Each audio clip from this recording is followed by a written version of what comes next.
Hey there everyone, and welcome to another video. It's good to see you all today. Today we will be taking a look at the life of the Macho Man Randy Savage, who was one of the most flamboyant wrestlers of the 70s and 80s. There was no heights that Randy couldn't reach. He was, as he said, too hot to handle and too cold to hold. One-time WWF Intercontinental Champion, he won the WWF World Heavyweight Championship twice. In 1987, he was crowned King of the Ring. In 2015, he was inducted into the WWE Hall of Fame as part of the class of 2015. He received recognition from the Wrestling Observer newsletter.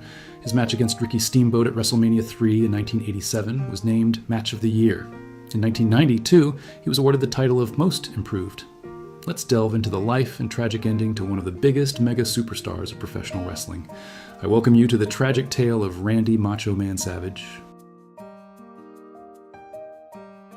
Randy Mario Poffo was born on November 15, 1952 in Columbus, Ohio. He was the firstborn child to Judy and Angelo Poffo, who also had another son, Lanny. Although wrestling wasn't his first choice of sport, as he was a tremendous baseball player in his teens, he was put to the minor leagues at 18 years old, where he played for the Gulf Coast League Cardinals.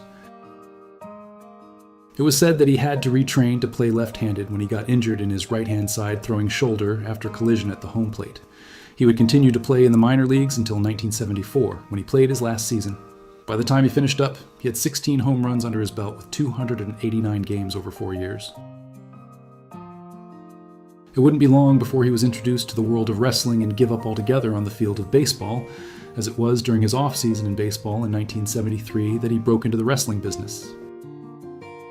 Wrestling under the name of the Spider, but later took the name Randy Savage, after only Anderson said he wrestled like a savage. Randy decided then to end his stalled baseball career and join his brother, Lanny, and father Angelo Poffo, who was a well-known wrestler from the 50s and 60s. His first match was against Golden Boy Paul Christie, but generally wrestled with his father and brother. In 1977, Angelo started his own promotion called ICW, or International Championship Wrestling. He started this promotion because he felt his two sons weren't getting the push he felt they deserved. The Mid-American States promotion ran from 1978 to 1984. Randy would join Jerry the King Lawler's promotion in Memphis with his brother Lanny for a stint while he honed his craft while feuding with Jerry the King Lawler over the AWA Southern Heavyweight Championship. Randy would also team up with brother Lanny against the likes of the Rock and Roll Express. Early in 1985, Randy would begin this feud again with the King over the title once again before having a loser leaves town match. On June 7, 1985, Randy lost this match, meaning he would have to leave town. This then allowed him to join Vince McMahon's WWF in 1985, where he would begin his most notable run. In July of that year, he would have his debut against Aldo Marinaro on the July 6th episode of Championship Wrestling. He would be billed as the top free agent in the country on his first appearance on Tuesday Night Titans, which featured several heel managers, including Mr. Fuji and Bobby the Brain Heenan, Classy Freddie Blassie, and Johnny Valiant, all of whom were all offering their services to Savage. But after several appearances and many offers, he eventually chose Miss Elizabeth to be his new manager. On the August 24th episode of Championship Wrestling, he was given the gimmick of a crazed, egotistical bully, where he would mistreat Miss Elizabeth constantly, and God help anyone who looked at her. Randy would have his first pay-per-view at the Wrestling Classic on November 7th, the promotion's second ever pay-per-view after WrestleMania. In his 16-man tournament, he would make it to the final after defeating Ivan Putski, Ricky the Dragon Steamboat, and the Dynamite Kid, before finally being defeated himself by the Junkyard Dog. Later that year, he would begin a feud with the then Intercontinental Champion Tito Santana, where he would win via countout, meaning Santana would keep the belt, as you could only win by pinfall or submission.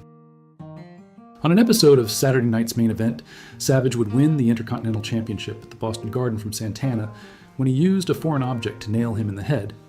As Santana tried to lift Savage back into the ring from outside because the ref never saw it, he got the win and giving him his first WWF Championship title. Around this time, George the Animal Steele would take a rather unsettling fancy to Miss Elizabeth at a Saturday night main event show, causing Savage to go crazy with jealousy. This would continue all the way to a WrestleMania 2 match with Steele on April 7th, 1986, where Savage would defeat Steele in an Intercontinental Championship match. He would later have 2 more championship matches against Steele, winning both and retaining the title. His next feud would be with one of the company's top babyfaces, Ricky the Dragon Steamboat, when Savage would crush Steamboat's throat against a guardrail in October, causing him to be out for some time before returning in time for WrestleMania in March 1987. This was a well-detailed match by a man who liked to pay attention to detail. There was 19 near falls before Savage eventually lost the match to Steamboat, which ended in Steamboat coming out on top and ending the near 14-month reign as Intercontinental Champion. This match at WrestleMania 3 was well laid out, and every detail was precise, just the way Savage liked it. This was around the same time Savage liked to experiment with different types of costumes that he used to get made by a designer from Florida called Michael Brown. Savage and Steamboat would continue to have a feud on the house shows, even competing in a steel cage. He would win the King of the Ring tournament in 1987, and despite the company pushing him as a heel, the majority of the fans just absolutely loved this man. So the WWF had no choice but to turn him babyface. This time, he would begin a feud with the Honky Tonk Man because Honky was declaring that he was the greatest Intercontinental Champion of all time. This would lead to a match for the title on October 3rd, 1980, episode of Saturday Night Main Event. Despite trying his best, he would lose this opportunity because of outside interference by the Hart Foundation. Although winning the match, Honky would keep the title during the beating by Honky, Bret Hart, and Jim Neidhart.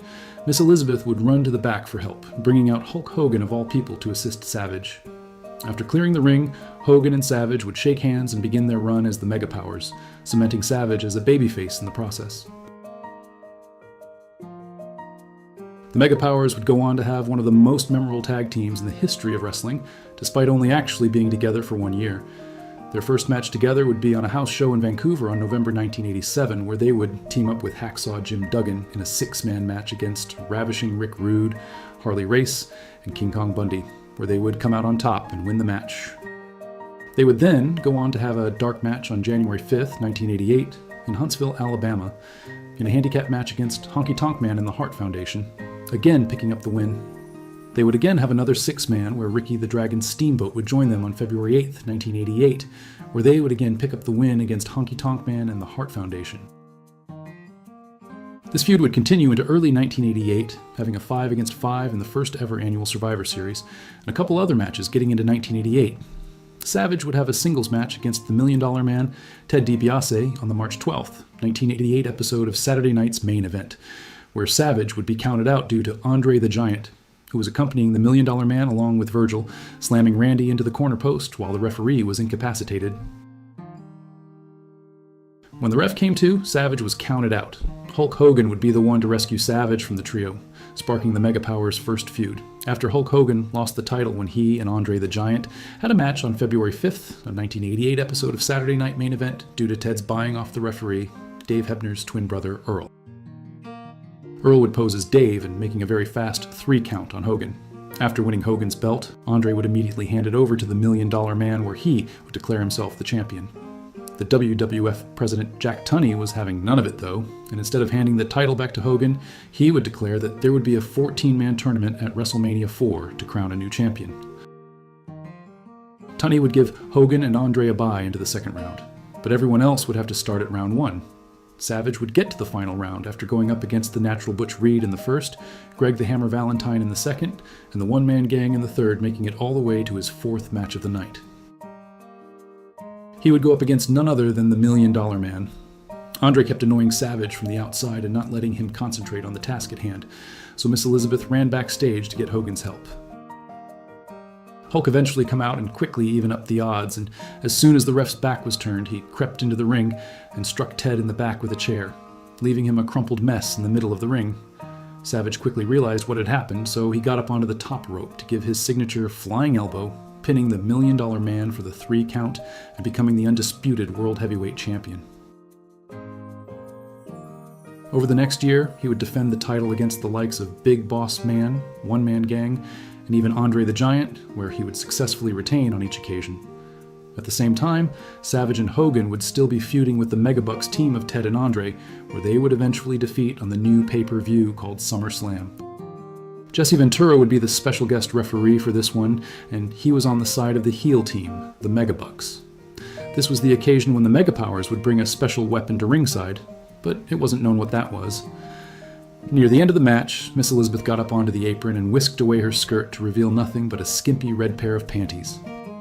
The heels were stunned by this, and this allowed Hogan to get back in the ring and pin Ted as Savage pushed Jesse Ventura to the mat and made him make the pin.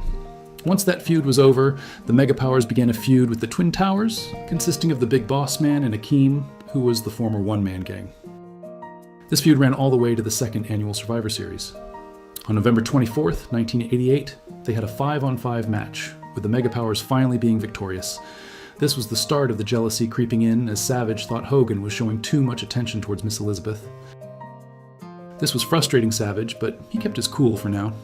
It didn't help when Miss Elizabeth started managing Hogan as well, and when Savage was accidentally eliminated by Hogan in the January 15th, 1989 pay-per-view The Royal Rumble. The last match that the Mega Powers were in was on February 3rd, 1989, episode of the main event, where they faced the Twin Towers again.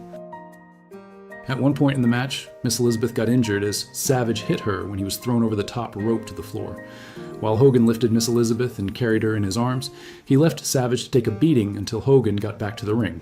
Savage was so furious that he slapped Hogan when Hogan tried to make a tag.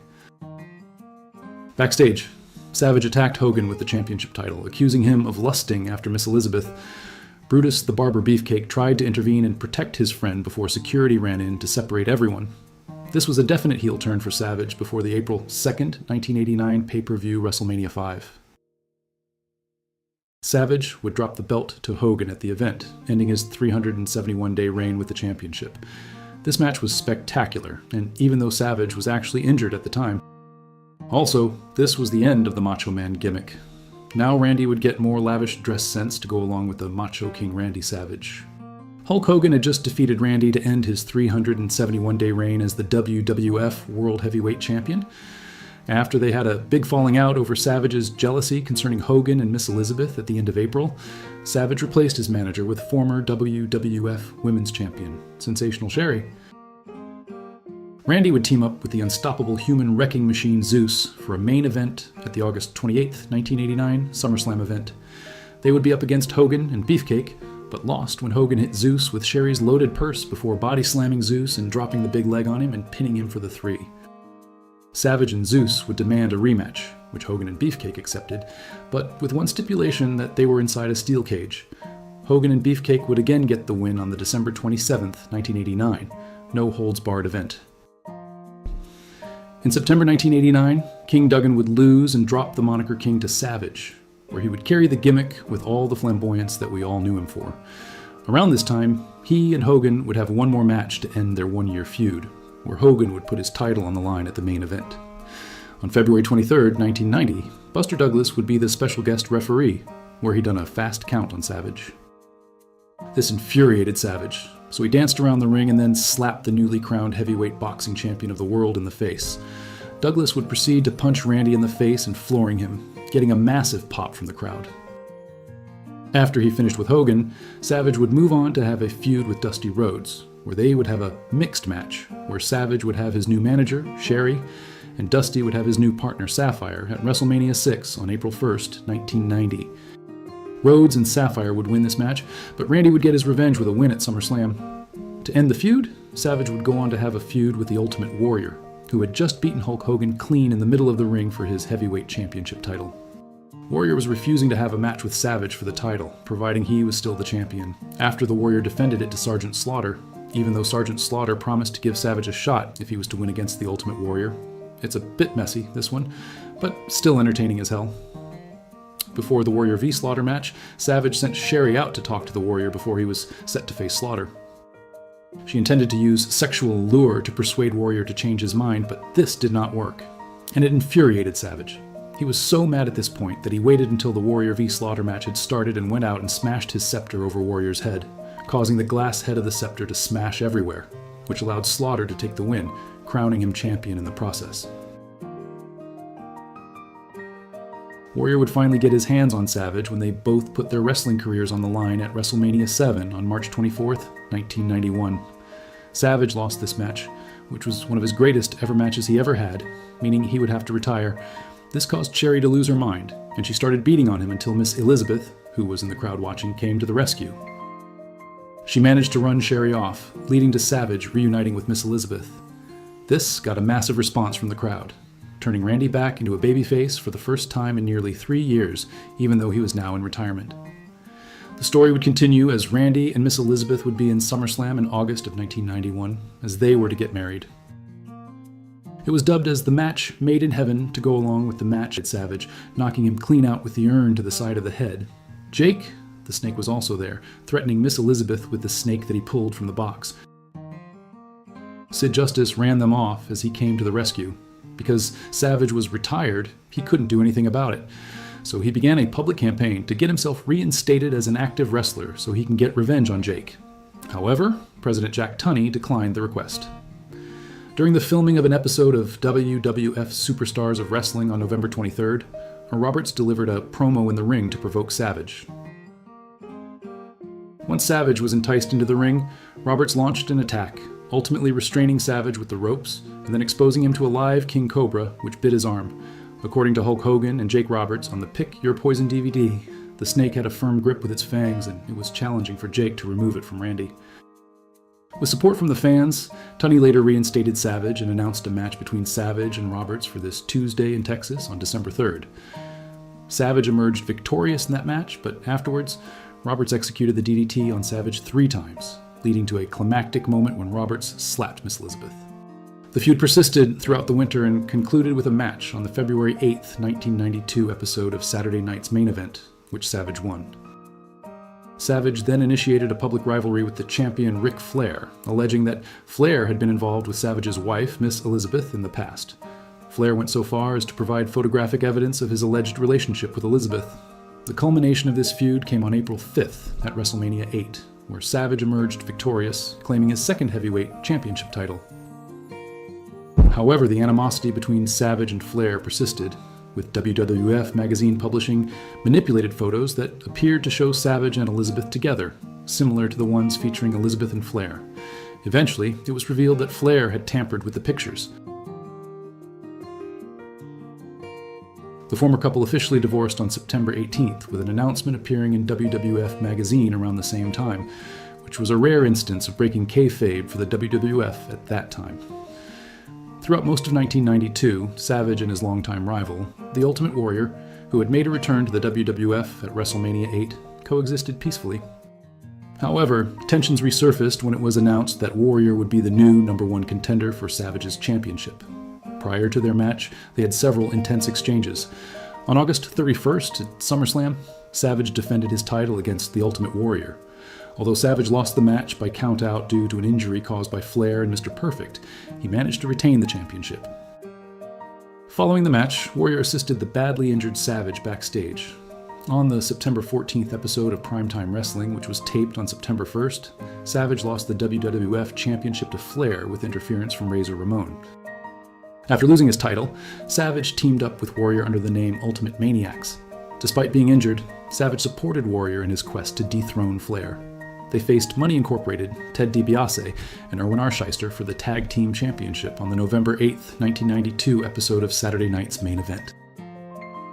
Although Money Incorporated retained their titles due to a countout, Savage and Warrior were set to take on Flair and Ramon at Survivor Series on November 25th. However, Warrior was fired from the WWF before the event, prompting Savage to choose Mr. Perfect, Flair's executive consultant, as his new partner. Initially dismissing the idea, Perfect was provoked by Bobby Heenan's insinuations that he could never wrestle at his previous level.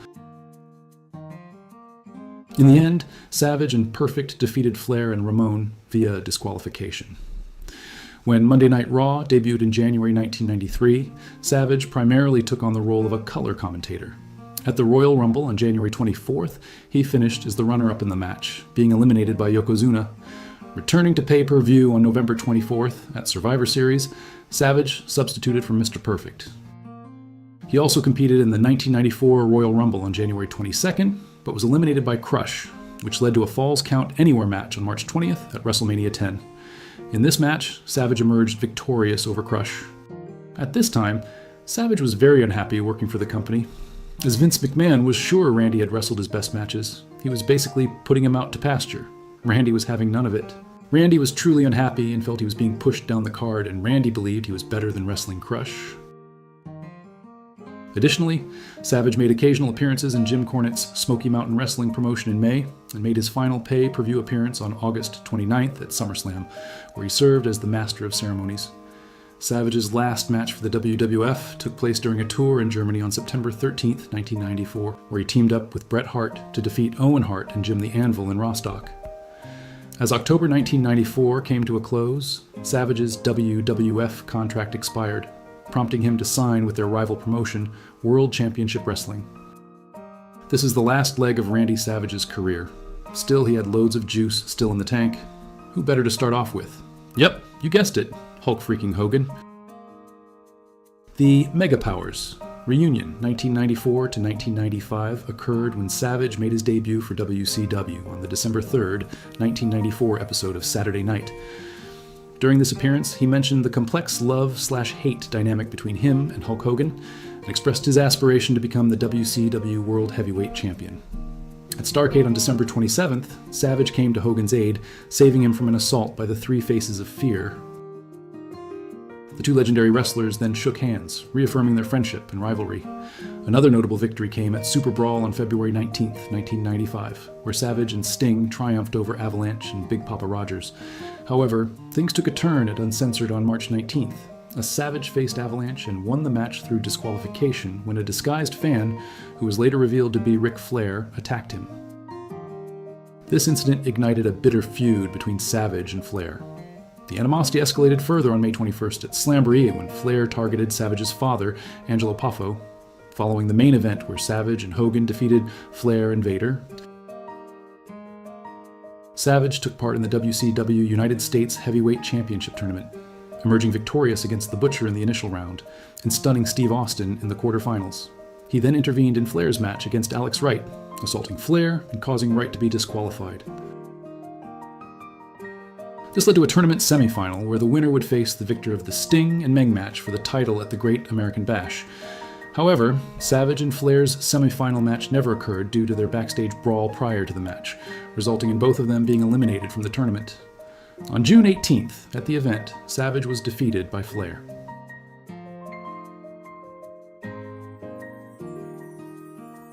After Flair took Angelo's cane and struck Savage with it, they had a rematch on July 16th at Bash at the Beach, where Savage emerged victorious against Flair in a lifeguard lumberjack match. Later that year, during the storyline Where Aren't Anderson and Rick?, Flair turned on each other. Flair attempted to recruit Savage as his partner to face Anderson and Brian Pillman in a tag match. However, Savage declined the offer due to their past rivalry and Flair's previous attack on Savage's father. At Fall Brawl on September 17th in a War Games match, Savage, Hogan, Lex Luger, and Sting emerged victorious against the Dungeon of Doom consisting of the Ugandan Giant, the Zodiac, the Shark, and Ming at Halloween Havoc. On October 29th, Savage triumphed over Luger during World War III. On November 26th, Savage achieved his first WCW World Heavyweight Championship by emerging victorious in the inaugural 60-man 3-ring battle royal. However, on December 27th at Starrcade, he relinquished the title to Flair. Prior to that, Savage had triumphed over Hiroshi Tenzan earlier in the evening. On the January 22nd, 1996 episode of Nitro, Savage reclaimed the WCW World Heavyweight Championship from Flair for the second time. This period also saw Savage bringing Elizabeth back as his manager in WCW. At Super Brawl 6 on February 11th, Savage defended his title against Flair in a steel cage match, but ultimately lost it when Elizabeth betrayed him by allowing Flair to strike him with one of her high heel shoes. Flair alleged that Elizabeth had given him a significant portion of Savage's money from their divorce settlement, which he used to establish a VIP section at Nitro events. At Uncensored, on March 24th, Savage and Hogan emerged victorious in a Doomsday cage match against Flair and Anderson, the Barbarian Luger, the Taskmaster Z Gangsta, and the Ultimate Solution.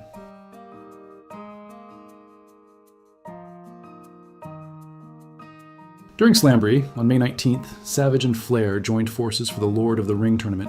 They triumphed over Anderson and Eddie Guerrero, but were forced to forfeit to public enemies Johnny Grunge and Rocco Rock after Savage attacked Flair as payback for Flair's earlier assault. 96. The formation of the New World Order took place at Bash at the Beach on July 7th, when Hulk Hogan betrayed Savage, Sting, and Lex Luger to join forces with the Outsiders, comprised of former WWF wrestlers Kevin Nash and Scott Hall. Following their inception, Savage became one of the NWO's primary adversaries. For months, he clashed with Hogan and faced numerous attacks from the NWO. On September 15th, at Fall Brawl, the Giant defeated Savage, finally at Halloween Havoc. On October 27th, Savage had his long-awaited showdown with Hogan for the WCW World Heavyweight Championship. However, the Giant's interference led to Savage's defeat after being choke-slammed. Subsequently, Savage parted ways with WCW because he was unable to negotiate a new agreement with the company. Savage made his return to WCW on the January 20th, 1997 episode of Nitro, taking control of the show. He claimed to have been unfairly treated and refused to leave the ring until Sting appeared. Eventually, Sting showed up, and the two left together. In the following Nitro episodes, Savage and Sting were seen as free agents observing events from the crowd. At one point, WCW President Eric Bischoff, who was also a member of NWO, informed Savage that his WCW career was over, and he could only return as part of the NWO. On February 23rd, at Super Brawl 7, Savage shocked everyone by leaving Sting's side and joining the NWO. He aided Hogan in defeating Roddy Piper. The next night, Savage was reunited with Elizabeth, who had joined the NWO during his absence from WCW. Savage then began a feud with Diamond, Dallas, Page, and his wife Kimberly. On March 16th, at Uncensored, Savage emerged victorious in a triangle elimination match with the NWO. However, he suffered a loss to Page in a no disqualification match on April 6th at Spring Stampede. But on June 15th, at the Great American Bash, Savage managed to defeat Page in a Falls Count Anywhere match. In addition, Savage also participated in a tag team match at Bash at the Beach on July 13th. He faced a loss against the Giant at Road Wild on August 9th. Furthermore, on September 14th at Fall Brawl, Savage and Scott Hall were defeated by Page and Luger. Ultimately, their feud came to an end with a Las Vegas death match on October 26th at Halloween Havoc, which Savage emerged victorious from. On January 24th, 1998, Savage was defeated by Luger at Sold Out. Luger emerged victorious again in a rematch on February 22nd at Super Brawl. On March 15th, Savage faced Hogan in a steel cage match at Uncensored, which ended without a clear winner. After Hogan's unsuccessful attempt to regain the NWO title from Sting, it was Savage's turn to challenge for the championship on April 19th at Spring Stampede. Hogan, believing he was the only deserving member of the NWO to hold the WCW World Heavyweight Championship as the stable's leader, tried to prevent Savage from winning. Despite tearing his ACL in his knee during the match, Savage managed to defeat Sting with the assistance of Nash, securing his third WCW World Heavyweight Championship. The following night on Nitro, Hogan once again faced Savage for the title and appeared to have the match won, but for the second consecutive night, Nash intervened and powerbombed Hogan. However, Bret Hart interfered and attacked Savage, ensuring Hogan's victory. Subsequently, Savage joined forces with Nash and others to establish the NWO Wolfpack, breaking away from Hogan's faction. At the Slamboree event on May 17th, Savage was defeated by Hart through submission. On June 14th, at the Great American Bash, Savage joined forces with Piper and faced off against Hogan and Hart, but ultimately lost by submission. Defo gone downhill by this point. Following the match, Savage went on to wrestle Piper in the next bout, which resulted in a quick submission victory for Piper. After the Nitro event the following night, Savage took a break from the company to recover from multiple knee surgeries. He made only one more appearance in 1998, when he assisted Ric Flair in defeating Eric Bischoff for the WCW presidency. But you can tell for sure that Randy isn't enjoying his run of defeats. On the December 28th episode of Nitro, the night opened with heavy NWO involvement, and the Giant once again inserted himself into the show to protect Eric Bischoff's position. Once Savage stepped inside the ropes, he stood alongside the Giant as if he were there to reinforce the stable. But as soon as the Giant focused on the situation outside the ring, Savage struck without hesitation. He hit a sudden low blow that doubled the Giant over and followed it immediately with a hard clothesline that sent the massive NWO enforcer crashing out of the ring. Savage made a comeback with a fresh appearance and theme music. His first move was serving as the guest referee in the main event at Spring Stampede on April 11th, which Diamond Dallas Page won. Shortly after, Savage began interfering in DDP's matches to ensure that Page retained the WCW World Heavyweight Championship. However, when Kevin Nash won the title on May 9th at Slamboree, Savage set his sights on capturing the championship for himself. Around that time, Medusa and Miss Madness joined Savage as his other two valets, forming Team Madness. At the Great American Bash on June 13th, Sid Vicious returned to the WCW and assisted Savage in attacking Kevin Nash. This resulted in a tag team match taking place on July 11th at Bash at the Beach between Nash and Sting going up against Savage and Sid, with a stipulation that whoever scored the winning fall would become the WCW World Heavyweight Champion. Savage emerged victorious, capturing his fourth and final WCW World Heavyweight Championship by pinning Nash.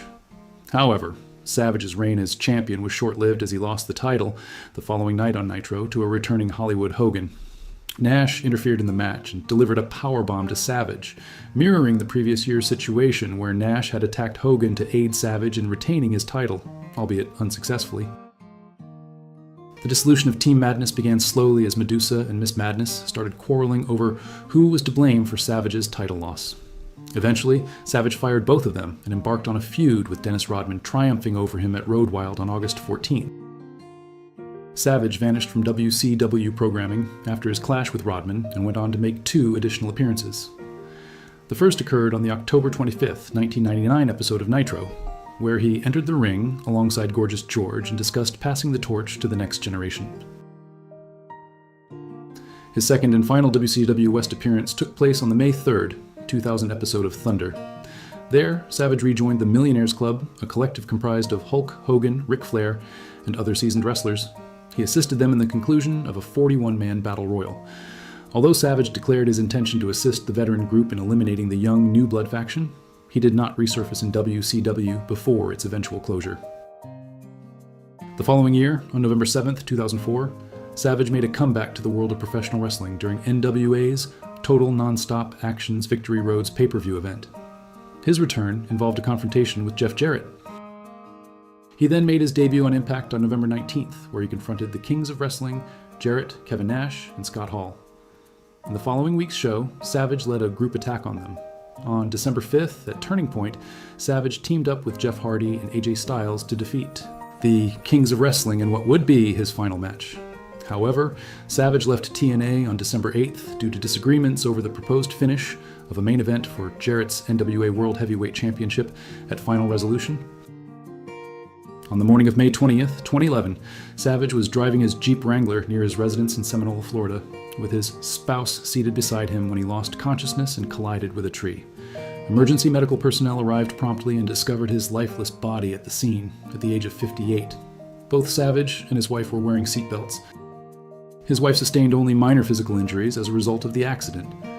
An autopsy conducted by the medical examiner's office revealed that he had an enlarged heart and advanced coronary artery disease, with his arteries being more than 90% narrowed, leading to a sudden heart attack. The substances detected in his system included a prescribed painkiller and a small amount of alcohol. Savage had never received treatment for any heart-related issues, and there was no evidence to suggest that he was aware of his heart condition. The official cause of death was recorded as atherosclerotic heart disease. Following his death, Savage's body was cremated 5 days later, and his ashes were interred beneath a cherished tree on his property in Largo, Florida, close to where his mother resided. Days prior to his passing, he had asked his brother to scatter the ashes of his beloved dog in the same location. Savage explained to his brother that the reason for wanting him to remember that specific spot was because he desired his ashes to be scattered there too. For years, one of the loudest and most persistent rumors about Randy Savage involved Stephanie McMahon, claiming there was some scandalous backstage relationship. Lanny Poffo, Savage's brother and closest family source, slammed that nonsense repeatedly, publicly denying it in interviews, podcasts, and media appearances. There is no evidence, no corroboration from anyone in wrestling, and no reason to believe it ever happened. The rumor survived because the internet loves a story, but the facts are clear. Savage's personal life was private. His marriage ended on personal terms, and his career was defined by his work in the ring, not wild gossip. Lanny's statements put the record straight, proving that some rumors are louder than the truth, but they will never overshadow the legacy of the Macho Man. Thanks for watching.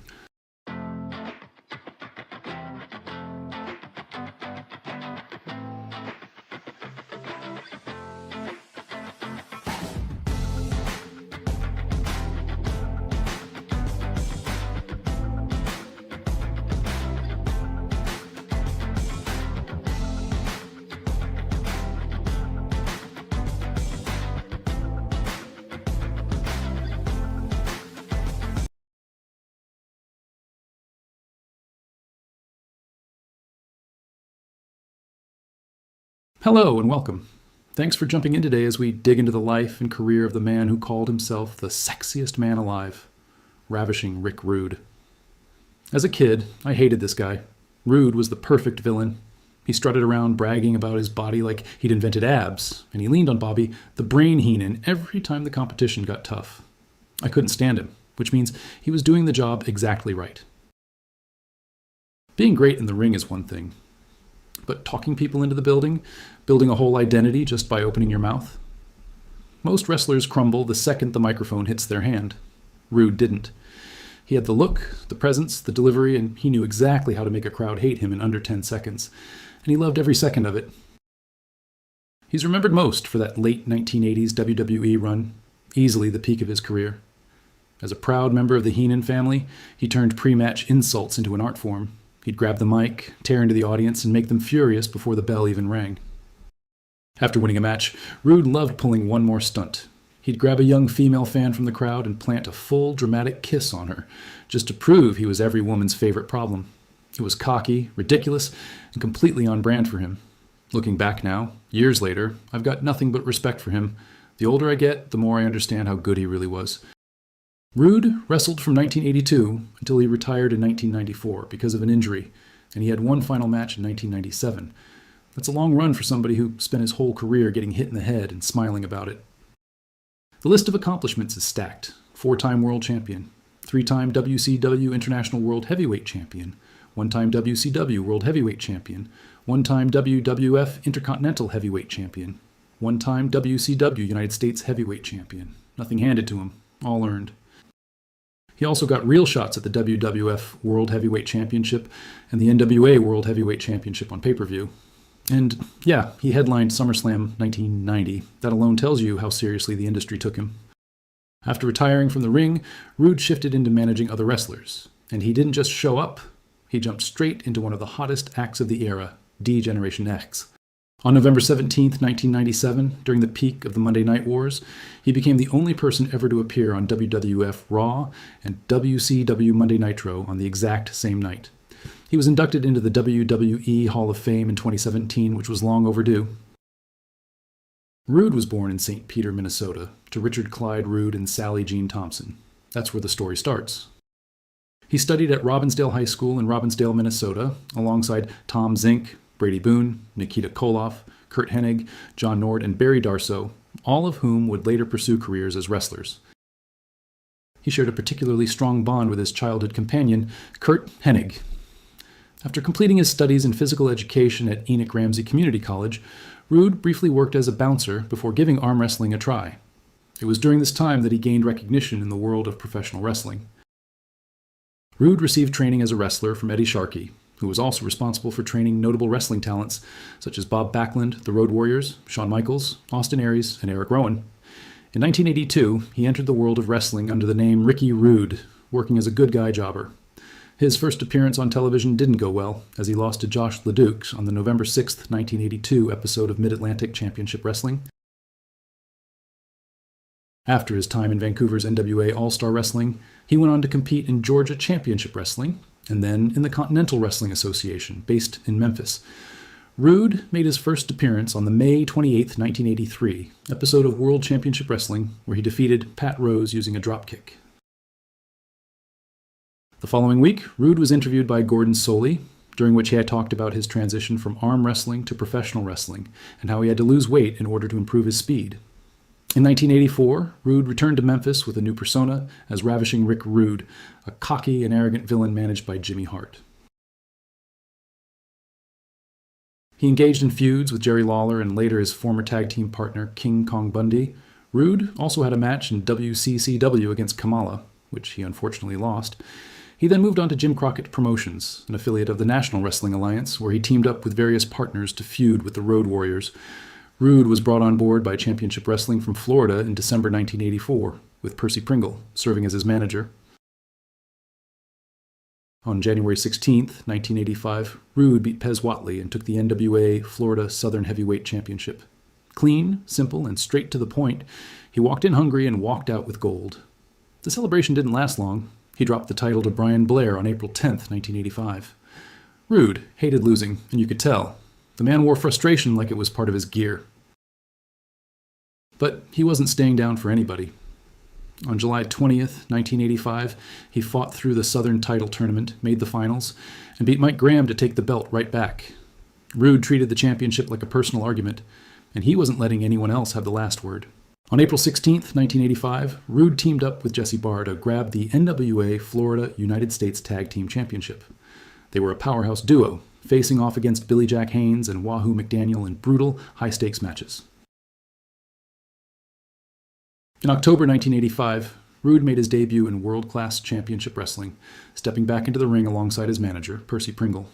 From the moment he arrived, he made it clear he wasn't there to make friends. He was there to dominate. He immediately dove into high-profile rivalries, targeting Kevin Von Erich and Chris Adams. Both were tough, respected, and ready to throw down, but Rude didn't care about reputations. Then things shifted. On February 20th, 1986, WCW split from the NWA and rebranded as the World Class Wrestling Association. The World Heavyweight Championship got a new name, the NWA American Championship. And Rude? He was still holding the belt, still standing tall, still proving he belonged at the top while the landscape around him changed. This made Rude the first world champion in the promotion. In July 1986, he lost the title to Chris Adams and subsequently dismissed Pringle as his manager for a brief period. He enlisted his sister, Raven, as his replacement manager. Rude formed a tag team with the Dingo Warrior, but their partnership was short-lived as the Warrior betrayed him and turned into a fan favorite.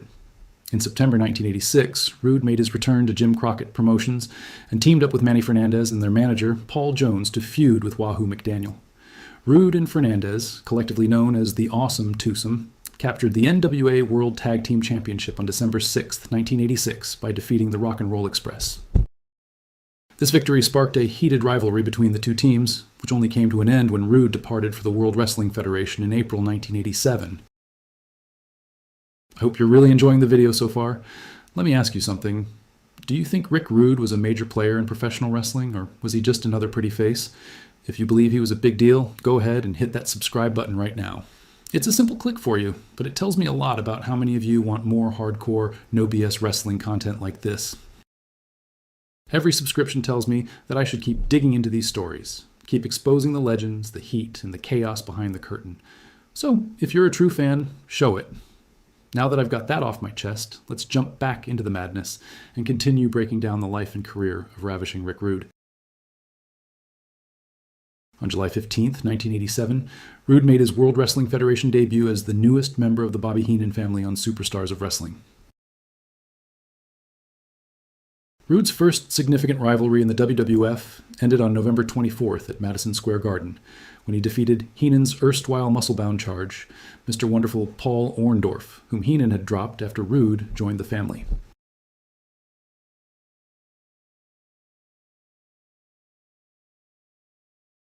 On January 9th, 1988, Rude stepped into the Boston Garden to challenge Hulk Hogan for the WWF World Heavyweight Championship. He didn't win. He got his ass handed to him. But that loss, it lit the fuse for one of his most infamous feuds, Jake the Snake Roberts. Rude had a routine before every match that made fans hate him instantly. He'd strip off his robe, ripping on the crowd like it was a personal insult. He called them fat, out-of-shape sweat hogs from their own hometowns. And yeah, it probably was a jab at Austin Idol's disrobing shtick, but Rude made it his own. Every insult hit hard, every word stung, and the crowd didn't know whether to cheer, boo, or throw something at him. After each win, he would kiss a woman that Heenan had picked out of the crowd. Rude, specifically airbrushed tights, which he wore during matches, were one of his distinguishing features. Rude attempted to get Cheryl, who is Jake Roberts' real-life wife, involved in the Roberts angle, despite the fact that he was unaware of Roberts' marital status at the time of Heenan's selection. Rude got upset after Mrs. Roberts smacked him, and according to Jake, busted his eardrum after she rejected him and told him who she was coming to visit. When Roberts hurried out of the dressing room to attempt the rescue, Rude grabbed her wrist and scolded her over the microphone. Rude entered the ring wearing tights with a stencil of Cheryl's picture on the front. Black spot censoring Rude's genital area gave the impression that he was naked, but the live audience saw him undressed down to a G-string. An enraged Roberts charged the ring and stripped Rude. Rude wore an additional pair of tights underneath his ring tights until the middle of 1988, including during his match at the first SummerSlam versus the Junkyard Dog. Rude had climbed to the top turnbuckle and carried the JYD on his back.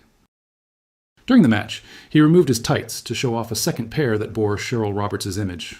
Roberts, who had witnessed the incident from the dressing room, attacked Rude when he struck the dog with a flying punch. Rude won because of Roberts' attack on him, disqualifying the JYD on October 24th at Madison Square Garden. Rude Awakening versus DDT ended in a loss to Roberts. Rude and Roberts' rivalry ended when Roberts pinned Rude in the 1988 Survivor Series after hitting Rude with a DDT. Rude's first subsequent major rivalry started in January 1989 at the Royal Rumble pay-per-view, where he and the Ultimate Warrior engaged in a super pose down that culminated with Rude striking Warrior with a metal posture bar. Rude defeated the Ultimate Warrior for the WWF Intercontinental Heavyweight Championship at WrestleMania 5 with Heenan's assistance. However, Rude lost the title to Warrior at SummerSlam of same year, mostly because of Rowdy Roddy Piper's meddling. Rude then feuded with Piper, resulting in a clash between their respective teams at the 1989 Survivor Series, in which both men brawled to a double count out.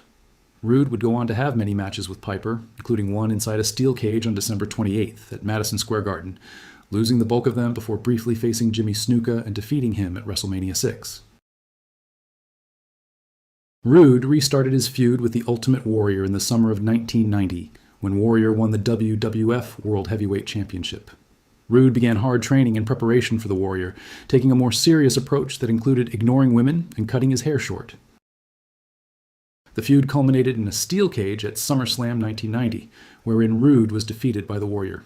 Next, he was set to quarrel with Big Boss Man, which began when Rude's manager, Bobby Heenan, began making disparaging remarks about Boss Man's mother. Rude was supposed to be on the Natural Disasters team at the Survivor Series, competing against Hulk Hogan and Boss Man's squad. But he was replaced by Haku after Jack Tunney had suspended him indefinitely. Tunney revealed that Rude's words about the Boss Man were the basis for his suspension, and that his manager, Bobby Heenan, was required to wrestle the Boss Man in his place. Rude actually left due to a disagreement with owner Vince McMahon. After leaving there, Rude tried to join Herb Abrams, UWF. Rude was still under contract with the WWF when his former company issued a cease and desist order, preventing him from appearing on UWF television. He did not wrestle again until May 18, 1991, when he competed in the Tri-State Wrestling Alliance's TWA Spring Spectacular 2 event in Philadelphia, Pennsylvania. He lost to Paul Orndorff via disqualification. 2 months later, he joined All Japan Pro Wrestling Summer Action Series 1991, making his debut on July 6, 1991, during a show in Yokosuka, Japan. In his first match on the tour, he and Johnny Ace defeated Billy Black and Joel Detton. Rude went undefeated in singles matches, defeating Isamu Teranishi and Akira too. His final appearance was on July 19th, when he teamed up with Johnny Ace to lose against Dan Spivey and Stan Hansen in a quiet match that marked the end of his run without any major attention from the locker room. Rude also competed in International World Class Championship Wrestling, where he faced off with the Honky Tonk Man. After a year of wrestling on select independent circuit shows, as well as a July 1991 tour for All Japan Pro Wrestling, Rude returned to WCW, which had previously been Jim Crockett Promotions, before being sold to Ted Turner in late 1988. He returned as the WCW Phantom at Halloween Havoc on October 27, 1991, and unmasked himself later that night. He led the Dangerous Alliance, which included himself, Paul, E. Dangerously, Medusa, Arn Anderson, Bobby Eaton, Larry Zbyszko, and Stunning Steve Austin.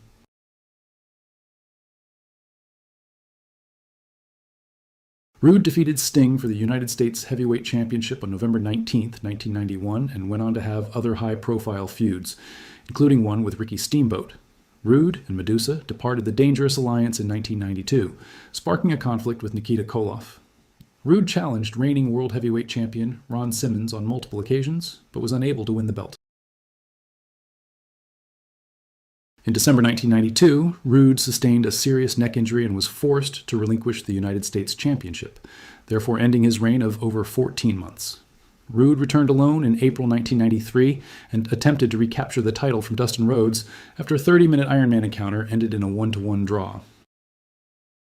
On July 18th, the two were due to face off in a best-of-3 series on Saturday night. Rude won the first encounter on August 28th, but fell to Rhodes twice on September 4th and 11th, ending his chances of regaining the United States Heavyweight Championship. Rude shifted his focus to the NWA World Heavyweight Championship, announcing his intentions on August 28, 1993, as a guest on then-champion Ric Flair's A Flair for the Gold talk show. In September 1993, Rude defeated Flair to win the title at Fall Brawl.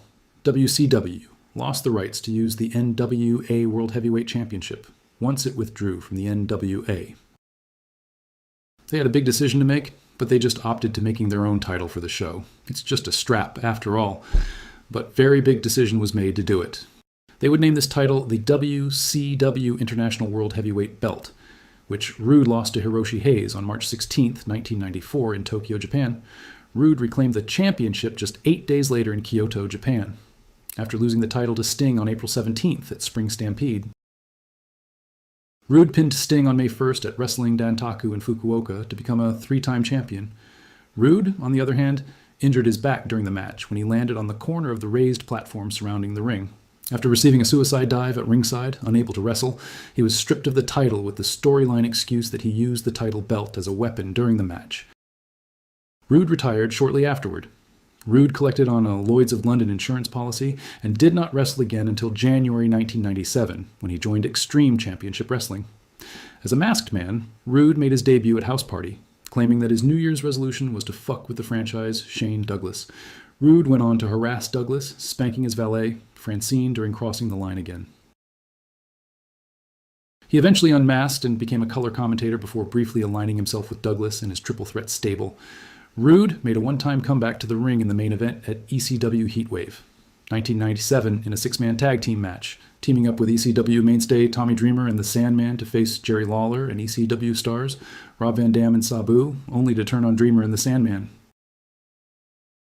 Rude assisted Lawler in defeating Dreamer and the Sandman during the ECW versus USWA and WWF intercompany competition. Rude returned to the WWF on August 11, 1997, as the insurance policy of the group known as Degeneration X, which consisted of Shawn Michaels, Triple H, and Chyna. The term Degeneration X was first used on October 13, 1997. Rude never wrestled while a member of DX, although he was always ringside throughout the group's matches. Rude left a few days later following the Montreal Screwjob at Survivor Series. According to Bret Hart, Rude remained in the locker room during Bret's meeting with Vince McMahon following the bout in Montreal, and later called Eric Bischoff to inform him that what had happened was real.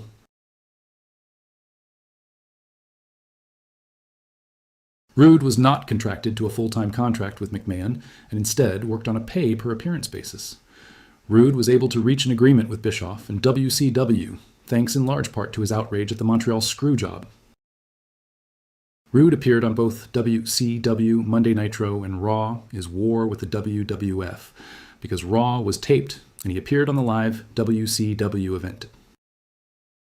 On the same night, in November 17, 1997, a mustached Rude went on Nitro, which was live, and began to criticize Vince McMahon, Shawn Michaels, DX, and the whole corrupt company, calling the organization the Titanic, a reference to Titan Sports, the parent corporation of the WWF at the time. Rude arrived an hour later on Raw is War, which had been taped 6 days earlier.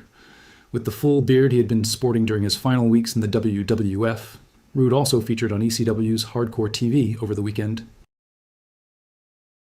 Rude continued to make ECW appearances while in Degeneration X since the WWF and ECW frequently collaborated. Rude joined the NWO and managed his pal Curt Hennig. Rude became the first wrestler to represent both DX and NWO. When the NWO split, Hennig and Rude initially supported the NWO Wolfpack in May 1998. However, their tenure with Red and Black was limited. At the Great American Bash, they attacked fellow Wolfpack member Conan after he lost to the undefeated Goldberg, prompting Hennig and Rude to join NWO Hollywood instead. Rude and Hennig were both forced to leave WCW in late 1998 due to injuries. Hennig had a leg injury and Rude was assumed to have testicular cancer, but it was subsequently discovered to be a spermatocyte. Hennig returned to the NWO following his injury at Starrcade, but Rude was still unable to appear and was not featured in the NWO reunion in January 1999. Rude officially left WCW in April 1999, and his last appearance was on the April 5th, 1999 episode of WCW Monday Nitro, Backstage Blast. Unfortunately, this would mark the end of Ravishing Rick Rude's career, as sadly, his wife would discover him unresponsive, and he died of heart failure on April 20th, 1999 at the age of 40, just weeks after his last television appearance. According to the autopsy report, he died from an overdose of mixed medications. Rude was preparing to return to the ring when he died. The effects of gamma-hydroxybutyrate, a narcolepsy preventive medicine, could have contributed to his death. Bret Hart has revealed that despite his womanizing Ravishing One reputation, Rude was a committed family man who never removed his wedding band before matches, instead covering it with tape during any wrestling match he had. Rick Rude's induction into the WWE Hall of Fame was announced on March 6, 2017. Ricky the Dragon Steamboat welcomed Rude. Michelle, Marissa, and Richard Jr. accepted on his behalf. Well, it's that time again where we have to say goodbye. I hope you enjoyed the tragic tale today, and hopefully you've learned something new along the way. If you did, then press the subscribe button to show your appreciation. I don't ask for much, and it's completely free to do, so you might as well hit it while you're here. If any of you out there want to hear about your favorite wrestler or a specific wrestling story you've always wondered about, drop a comment below and I'll dig into it for a future video. I always appreciate seeing what you all want to hear next. Thank you for watching, thank you for sticking around, and take care until the next one.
Bret Hart wasn't just the excellence of execution, he was the excellence of irritation, to a whole lot of wrestlers who thought he believed his own hype.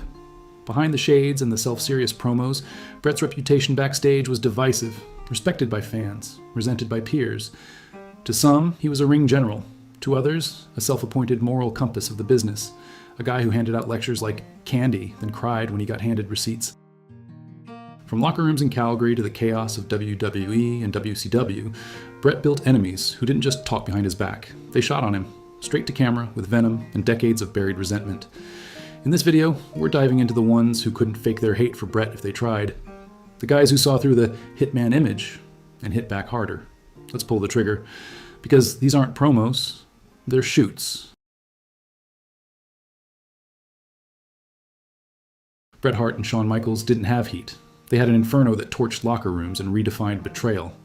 By 1997, Shawn wasn't just irritating Bret, he was publicly humiliating him. Bret was the moral preacher of wrestling. Shawn was the chaos junkie who treated respect like a punchline. Vince McMahon stood between them, watching two egos fight to the death while counting pay-per-view buys. Shawn Michaels never hid what he thought of Bret Hart. He flat out said it. Bret took himself way too seriously. He thought he was the moral authority of wrestling, Shawn wrote years later. He wasn't intimidated by Bret. Shawn saw Bret as a guy who preached integrity while politicking behind the scenes. He said Bret had a holier-than-thou complex and needed the world to know how real he was. So Shawn went to war. Not in the ring, but in interviews, promos, and the locker room. He started mocking Bret on TV, calling him a dinosaur who'd never get with the time. Then came the Sunny Days promo. Shawn's smirking claim that Bret was sleeping with Tammy Sytch. Totally baseless, but lethal. Bret's marriage was on the rocks. The boys laughed. Bret wanted to cave his face in. Shawn Michaels doubled down years later, saying, "Yeah, I said it because I knew it'd piss him off. Mission accomplished." Behind the curtain, he bragged about his pull with Vince. He told people Bret was replaceable, that the company didn't need another crybaby with pink tights. He even mocked Bret for caring about his matches, saying, "It's not Shakespeare, it's a fake fight. Lighten up." Backstage, the tension exploded in Hartford. Bret slammed Shawn into a wall and ripped a handful of his hair clean out. Shawn stormed into Vince's office, yelling, "I'm not working with that motherfucker anymore." Vince smirked. "Yeah, you are." The Montreal Screwjob was the exclamation point on years of venom. No script, no stunt, just betrayal on live television. Shawn later admitted, "Yeah, I was an asshole, but he made it too easy." And Bret never forgave that. Not really. Their handshake years later wasn't reconciliation. It was a ceasefire between two men who'd already destroyed each other's reputations. When Bret looked at Shawn, he didn't see redemption. He saw the guy who broke the code, and smiled doing it. When Ric Flair shoots on someone, it's usually playful. When he talks about Bret Hart, it's personal. Flair never respected Bret the way fans did. In his 2004 book, To Be the Man, Rick torched him. Bret Hart couldn't draw flies. He was overrated, dull, and believed his own press. That wasn't storyline heat. That was the real Flair, pissed off that Bret trashed him first. That was Flair's way of saying Bret had zero charisma. Flair didn't respect the excellence of execution gimmick. He thought Bret wrestled like a robot, technically perfect, but emotionally empty. To Flair, wrestling was entertainment. To Bret, it was religion. That made Bret insufferable in Rick's eyes. Bret fired back in Hitman, calling Flair's matches repetitive and claiming Rick would do the same 10 spots in every city. That set Flair off. He went on High Spots years later saying, "Bret's never drawn a dime. If he wasn't Canadian, nobody would have cared." Flair also ripped Bret for blaming everyone but himself in WCW. When Bret called the company disorganized, Flair snapped, "Everybody had the same management, but only Bret had a meltdown." He was miserable because he wasn't the top guy. He wasn't done. Flair mocked Bret's lingering bitterness over Montreal. "He's still crying about it. Get over it. You got paid millions." Even when Bret had his stroke, Flair said, "I wished him well, but we'll never be friends." Flair thought Bret was humorless and self-righteous. Bret thought Flair was fake and lazy. They weren't rivals. They were two different species. Flair danced, drank, and lived for the crowd. Bret lectured, sulked, and lived for the craft. Both legends, zero respect, and a grudge that outlived the business itself. Steve Austin and Bret Hart changed wrestling together, but off camera, they barely tolerated each other. What started as mutual respect slowly turned into quiet resentment wrapped in professional courtesy. Bret liked to remind people that he made Austin a star. Austin never forgot that, or forgave the arrogance behind it. In his podcast, Austin once said, "I respect Bret. He's one of the best I ever worked with, but he's wound too tight. I couldn't deal with all that drama." Their chemistry in the ring was perfect, but backstage it was oil and water. Bret was serious to a fault, obsessed with control and match structure. Austin was raw instinct. No scripts, no politics, just fight. Bret didn't understand me. I didn't kiss ass. I didn't ask permission. That rubbed him wrong. After their classic WrestleMania 13 match, Bret started talking like he passed the torch. Austin hated that phrase. He said, "Nobody passed me nothing. I earned it." That's when the cracks became real. Years later, Austin admitted he found Bret hard to be around, said he was always pissed off at something. When Bret's book came out, Austin refused to comment publicly, saying only, "He lives in his head too much. I just moved on." There was never a fight, just two men who were too good, too proud, and too stubborn to like each other. Austin respected Bret's legacy. He just didn't want to have a beer with him. The most famous betrayal in wrestling wasn't an angle. It was a hit job. Vince McMahon and Bret Hart didn't just fall out. They detonated in front of the world. Bret was the loyal company man, 12 years deep, carrying Vince's WWF during the steroid scandal. He turned down WCW offers for years because he believed Vince when he said, "Your family." Then, in 1997, Bret signed a 20-year deal with Vince, only for Vince to tear it up a year later saying he couldn't afford it. Translation, "Go to WCW before I fire you." Bret agreed to leave, but refused to drop the WWF title to Shawn Michaels in Montreal. He told Vince, "I'll drop it to anyone else, just not him." Vince pretended to agree, then double-crossed him live on pay-per-view. As Shawn had Bret in the sharpshooter, Vince called for the bell. Bret hadn't tapped. The Montreal Screwjob was born. Bret spat in Vince's face, destroyed monitors, and punched him backstage so hard his eyes swelled shut. That wasn't a work. It was pure betrayal. Vince went on Raw the next week, smug and unapologetic. Bret screwed Bret. he said, smirking like a man who'd just killed a saint on camera. The crowd hated him. Vince loved it. That's the day the Mr. McMahon character was born, and the day Bret walked out of the company that built him. For years, Vince tried to justify it as business.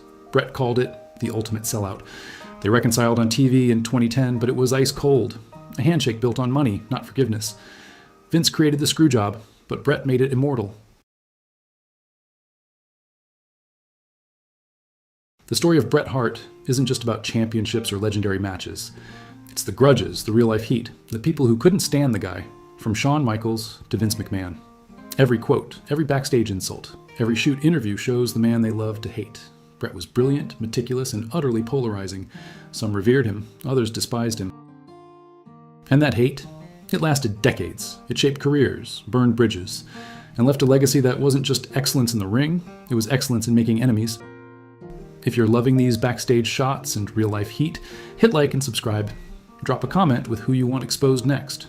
No scripts, no kayfabe, just the raw truth from the locker room. Stay tuned. The next video's ammo is even messier. Thanks for watching.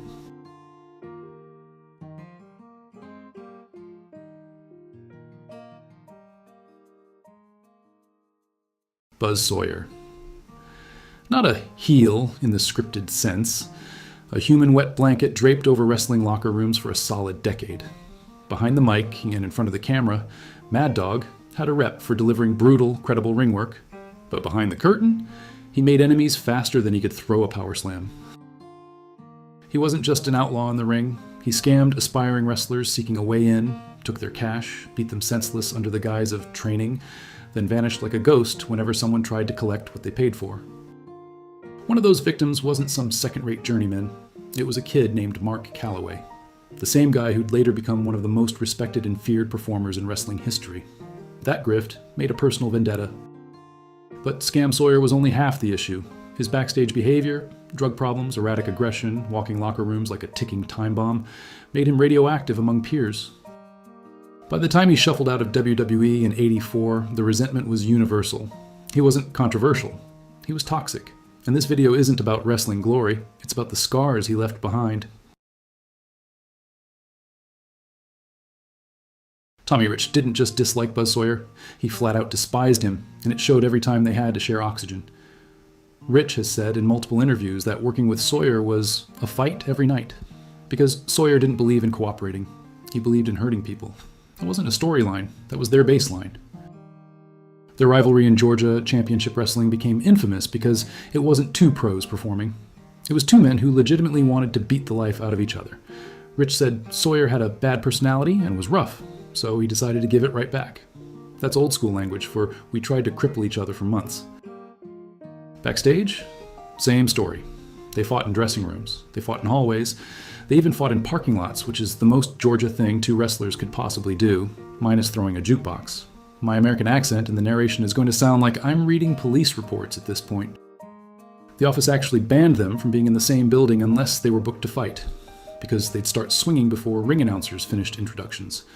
Management only changed the rule when they realized the violence was drawing crowds. The promoter basically went, yeah, they might die, but look at that gate.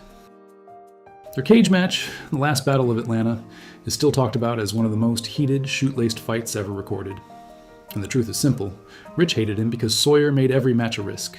Sawyer hated Rich because Rich wouldn't roll over and take his crap. It wasn't respect. It wasn't rivalry. It was pure mutual disdain. After that cage war, the documented history doesn't show them burying any hatchets or publicly reconciling. Wrestling records note that they only teamed briefly afterwards to feud against the Road Warriors, but that was a booking decision, not proof of reconciliation or friendship. There are some mentions that they might have crossed paths again in WCW years later, but there's no shoot interview or reliable source confirming they made up or ever expressed respect or friendship in real life. Their war ended in the ring with Rich's win, and a stipulation that they wouldn't fight again, not with a handshake or shared beer. There's no reliable record of them making up before Sawyer's death.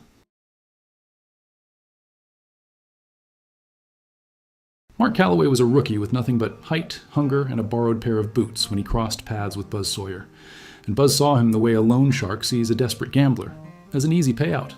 That wasn't an opinion. That's Taker's own account from multiple interviews, shoot conventions, and locker room retellings over the years. Taker paid Sawyer thousands for wrestling training.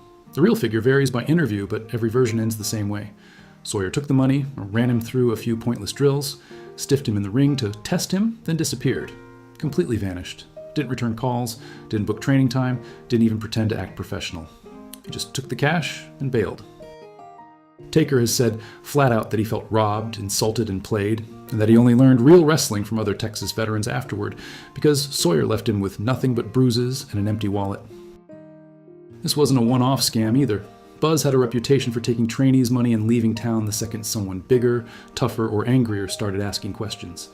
Veterans have confirmed that pattern for years. Taker wasn't the first victim. He was just the one Sawyer probably shouldn't have messed with. And here's the part most fans don't know. Other wrestlers from that era have openly said Taker talked for years about wanting to confront Sawyer once he became established. Not in a cute, hope we cross paths again way.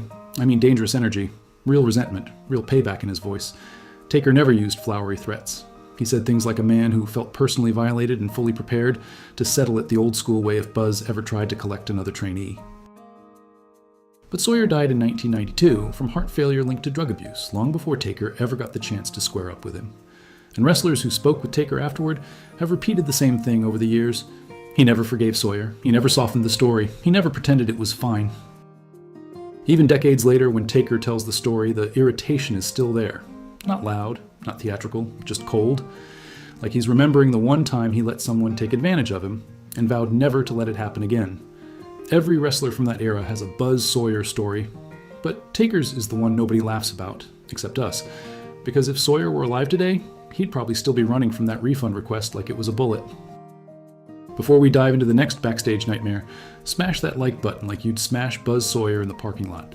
Subscribe, because if you don't, you'll miss the real heat, the shoot stories, and the kind of venom that makes wrestlers sweat in their boots. Turn on notifications. Every upload is another locker room confession, another story nobody else has the guts to tell. You've been warned. Jake Roberts didn't just dislike Buzz Sawyer. He openly despised him, not quietly, not with whispers backstage. Roberts straight up called Sawyer a worthless piece of shit in multiple shoot interviews. Roberts' issue wasn't just personality clash. He witnessed Sawyer repeatedly take liberties in the ring, roughing up jobbers, trainees, and anyone he could intimidate. Jake said Sawyer took advantage of people in the ring, using matches as opportunities to inflict real damage. Every wrestler knew Sawyer could be violent, but Roberts' first-hand experience cemented a personal vendetta. Their interactions reportedly started in the early 80s in the Georgia and Mid-South territories.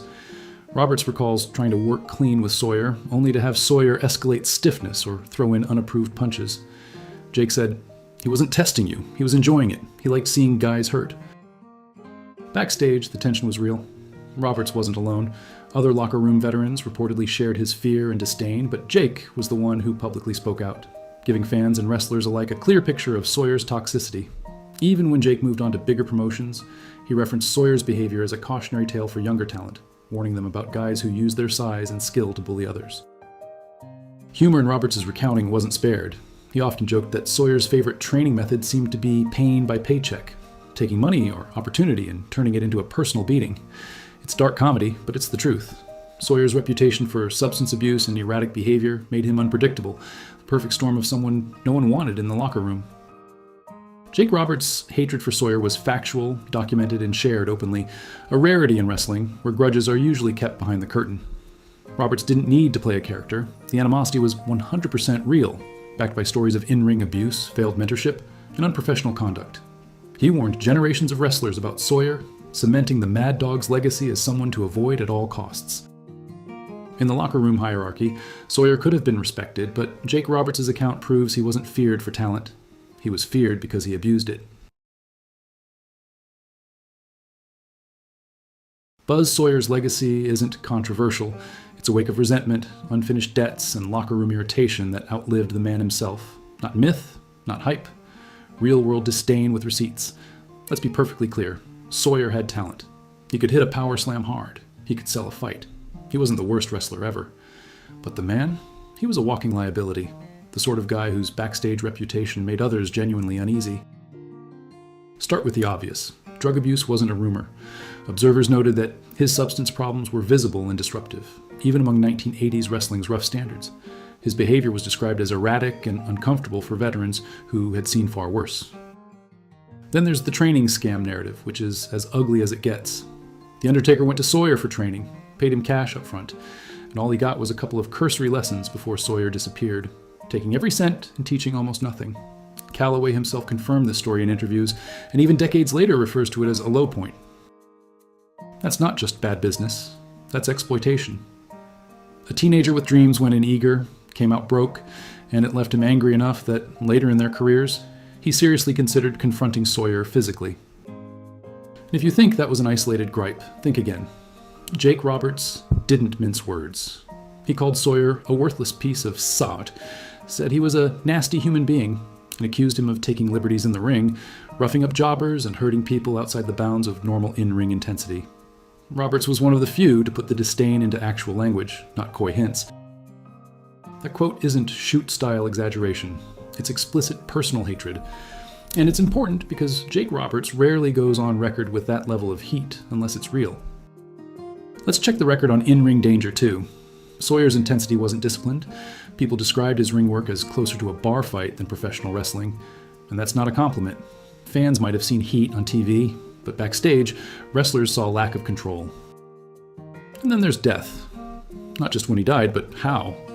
At just 32, he succumbed to heart failure due to a drug overdose. That's not tragedy in the poetic sense. It's the predictable end of a lifestyle that burned bridges as fast as it burned calories. Talent? Sure. Charisma? To an extent. Legacy? A bunch of names who openly disliked him, a training scam story that follows him forever, and a reputation for being unpredictable, feared, and disliked. Buzz Sawyer wasn't just a heel character. He was a real-life problem that the wrestling world quietly, and often loudly, agreed was better left in the past. No glow, no cheers. Just cold, documented disdain. Buzz Sawyer didn't just burn bridges. He torched the whole highway and wondered why nobody offered him a ride back. Every story about him ends the same way. Talent wasted, respect destroyed, and people shaking their heads like they just watched a car crash in slow motion. The business moved on. The people he screwed over moved on. But the stories? They're still here, because the man left a legacy that was loud, messy, and impossible to clean up. In wrestling, reputations outlive bodies, and Buzz Sawyer's reputation is still swinging. Thanks for watching.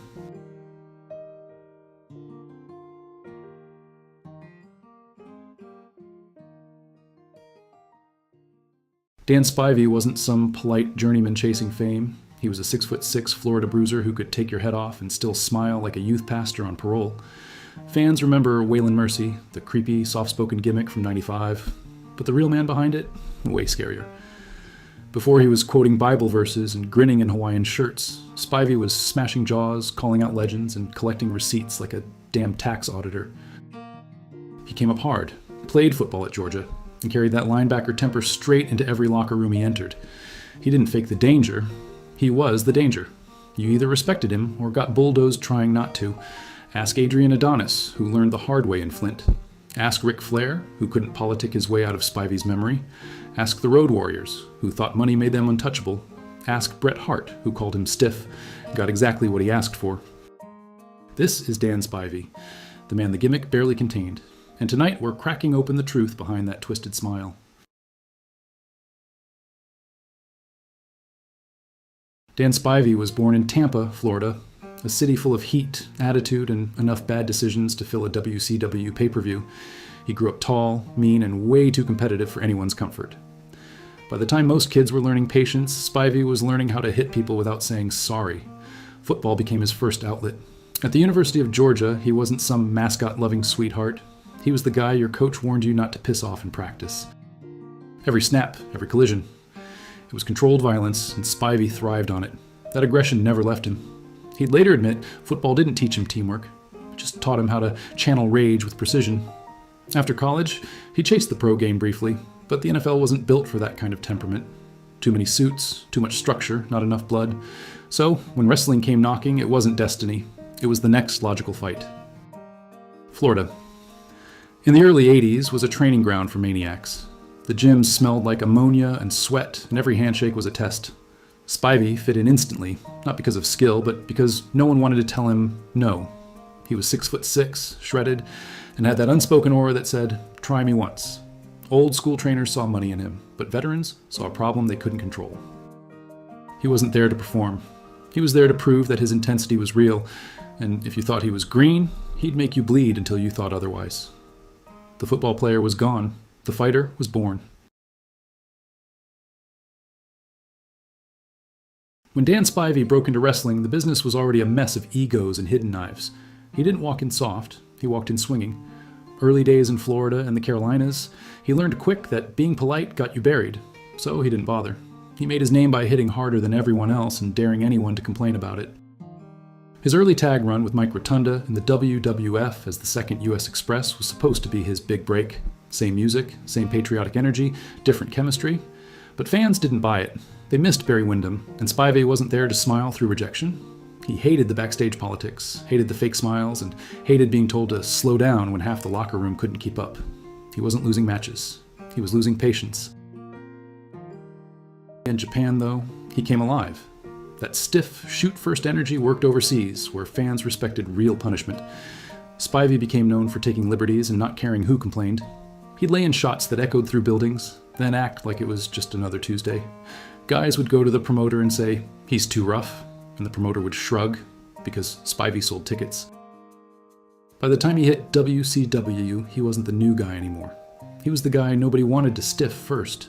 He'd return the favor, and he'd make you remember it. Those early years didn't just build his career, they built his reputation. Big, mean, Florida loud, and dangerously real. He wasn't a company man. He was a problem that companies had to manage. Waylon Mercy wasn't just a gimmick. It was a walking, talking headache for anyone nearby. Soft voice, Hawaiian shirt, creepy calm. But backstage, Spivey was a storm in a 6'6" frame. He didn't need to yell, he didn't need to threaten. A single glare, a stiff lockup, and guys remembered who they were dealing with. He respected few, he feared no one. His promos were hypnotic. Fans leaned in, thinking it was all act. Other wrestlers leaned out, hoping the act stayed in the ring. Spivey's intensity bled through every syllable. The aura was real, and the heat he generated backstage was realer. Addiction and personal demons only sharpened that edge. He admitted later he was hard to work with, and he didn't apologize for it. In shoot interviews, he laughed about stiff matches, careless opponents, and the ones who thought he was just a nice guy in a creepy costume. He wasn't. This was influence you couldn't buy. The Waylon Mercy gimmick taught others subtlety, how to creep, manipulate, and control a crowd without breaking kayfabe. But Spivey taught real fear too. Legends, mid-carders, and rookies all learned one rule: respect him, or get embarrassed, or worse. Even the biggest names in locker rooms admitted it. Spivey's aura made them pause. He could have been a top star if he played nice. He didn't. He never played.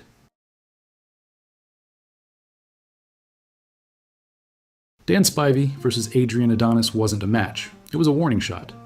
Flint, Michigan, mid-'80s. The card said, friendly tag. Reality said, let's see who survives. Adonis had a reputation for working recklessly. Spivey? He had a reputation for not tolerating it. Combine the two, and it got ugly fast. According to Spivey, Adonis started kicking him harder than needed, calling him every insult in the book, and treating him like a punching bag for laughs. Spivey didn't take it. He started kicking me really hard, calling me a stupid son of a bitch. I was pissed after the match. I was going to fight him right there. Dan Spivey, recounting the 1986 Flint incident, he said that the following night, Vince McMahon had to intervene personally because of the damage done.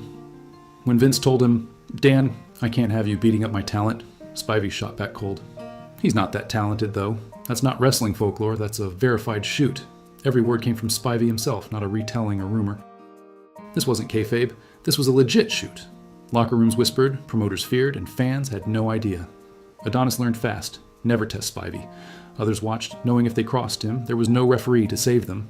The Flint incident cemented Spivey's reputation, a man who didn't just talk tough, he enforced it. Adonis v. Spivey wasn't a highlight reel, it was a cautionary tale, and in every locker room after, his name carried the weight of unspoken rules. Cross him, and you might leave hospital-bound. When you mix ego, cash, and two men built like bulldozers, you're not getting brotherhood, you're getting explosions. Dan Spivey respected the Road Warriors, but he didn't trust them. Nobody who dealt with Hawk and Animal ever fully did. The story goes back to their Japan tours. Both sides were headliners, both drawing money.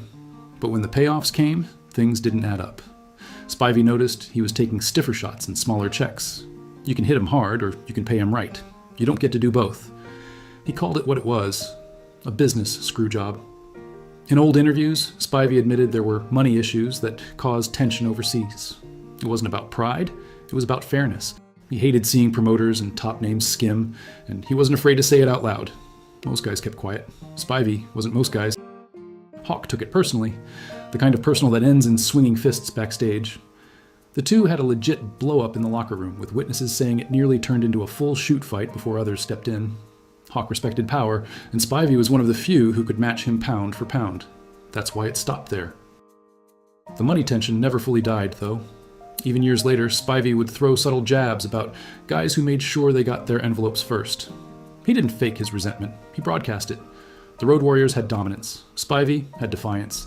And when those forces clashed, nobody walked out smiling. It wasn't respect lost, it was trust destroyed. And in the business of bad blood, that's permanent.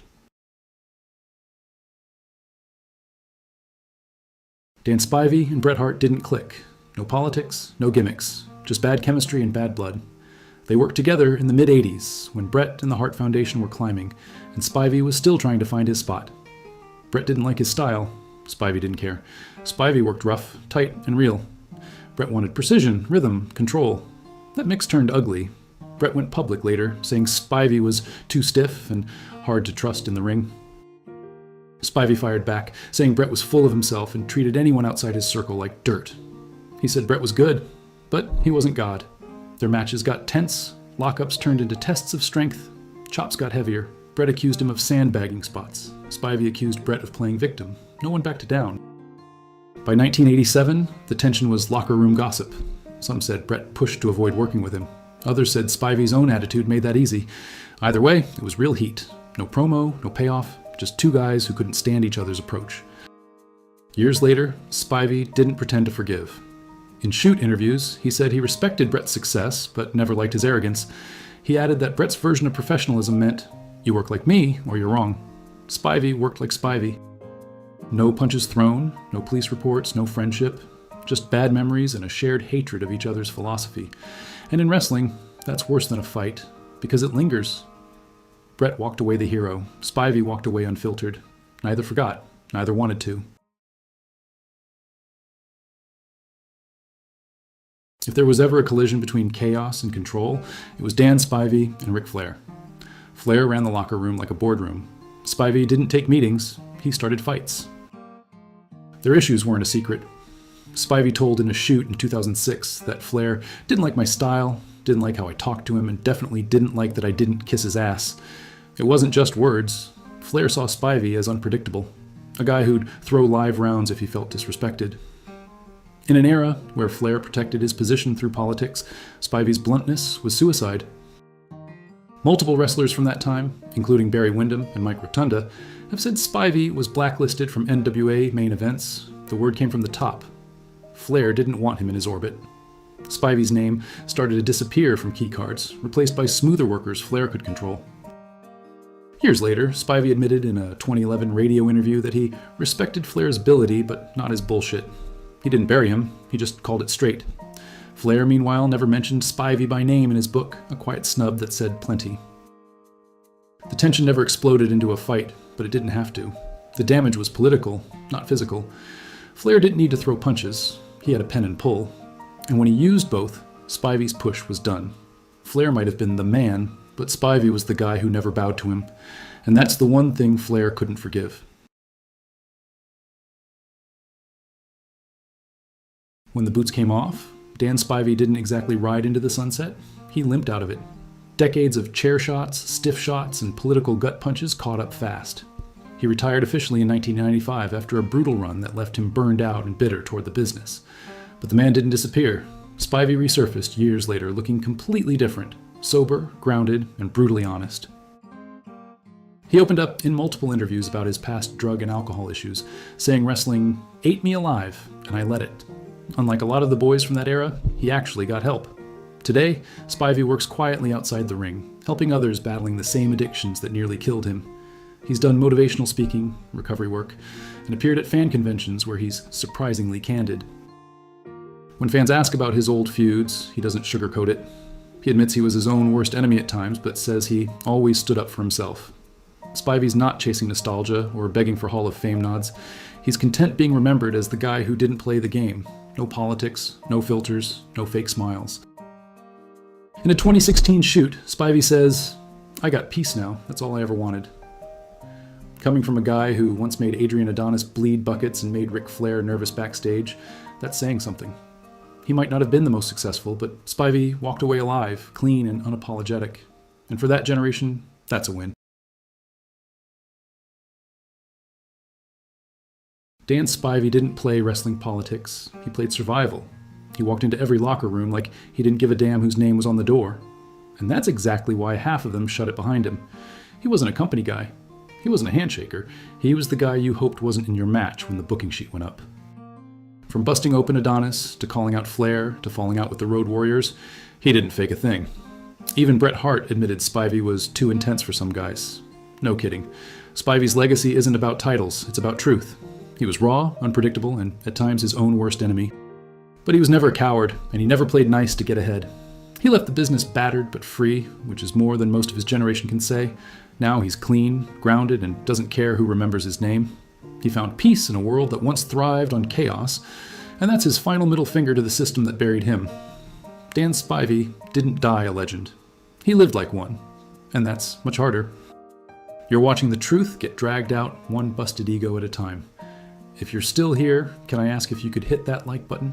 If you're soft, though, maybe don't. Subscribe for more real stories that the business tried to bury. No kayfabe, no filters, just the shoot that still stings. Thanks for watching.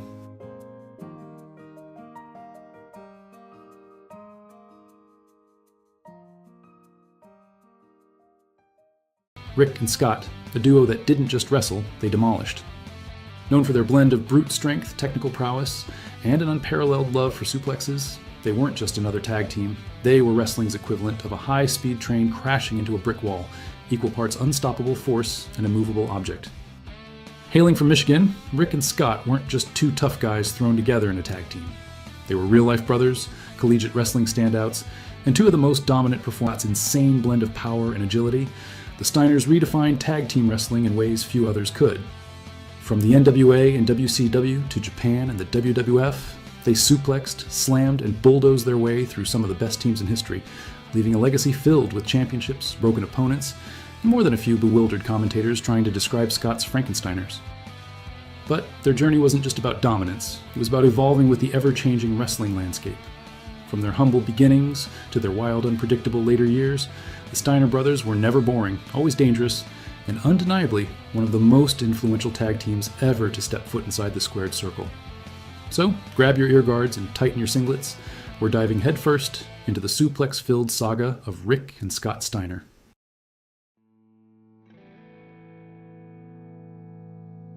Before they were feared worldwide, Rick and Scott Steiner were just two kids from Bay City, Michigan, with a love for amateur wrestling.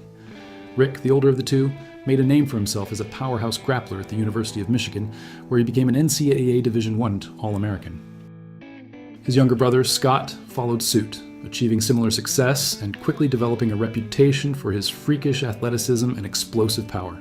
It was only natural that their amateur backgrounds would translate seamlessly into professional wrestling. Rick Steiner entered the world of professional wrestling first, debuting in the early 1980s. With his distinctive amateur wrestling gear, signature headgear, and unorthodox yet effective brawling style, he quickly found himself in the mix with some of the NWA's biggest names. By the late 80s, he had already held the NWA Television Championship and was carving out a niche as a lovable yet unpredictable competitor. Scott, on the other hand, was the new breed. Debuting a few years after Rick, he showcased a mix of raw power, technical precision, and aerial prowess that was almost unheard of for a man of his size. His combination of brute force and freakish agility made him a once-in-a-lifetime talent. When the two finally joined forces in 1989 under the NWA banner, it was as if two wrestling styles had merged to create the ultimate tag team machine.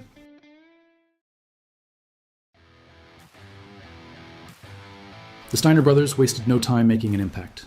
Almost immediately, They were thrown into the deep end against some of the most formidable teams in the business. Teams like the Road Warriors, Doom, and the Fabulous Freebirds. But unlike most rookie duos, the Steiners didn't just survive, they thrived. With Rick's hard-hitting offense and Scott's mind-blowing moves, most notably the Frankensteiner, a Hurricane Rana performed with the force of a missile, their rise to the top was inevitable. In 1990, they won the NWA World Tag Team Championship, proving they weren't just another set of muscle-bound brothers, but legitimate top-tier competitors. Their chemistry was unmatched, their intensity was off the charts, and their willingness to put their bodies on the line made them instant fan favorites. The Steiners were a unique blend of amateur wrestling mastery and explosive, no-holds-barred action, making them one of the most exciting acts in WCW. But their influence extended beyond just championship gold. The way they incorporated collegiate wrestling techniques into professional wrestling was revolutionary. Before the Steiners, amateur-style suplexes were seen as occasional power moves rather than foundational elements of an offense. They changed that, proving that a high-impact suplex could be just as devastating as a traditional finisher. Their technical precision inspired a generation of wrestlers who sought to blend raw athleticism with professional wrestling spectacle. Additionally, their ability to seamlessly transition in particular was redefining what it meant to be a heavyweight.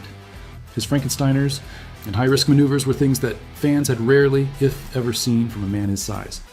The Steiners helped to break the mold of what tag team wrestling could be, showing that teams could be both powerful and technically proficient without relying on tired, formulaic structures. Their influence in Japan was another key part of their legacy.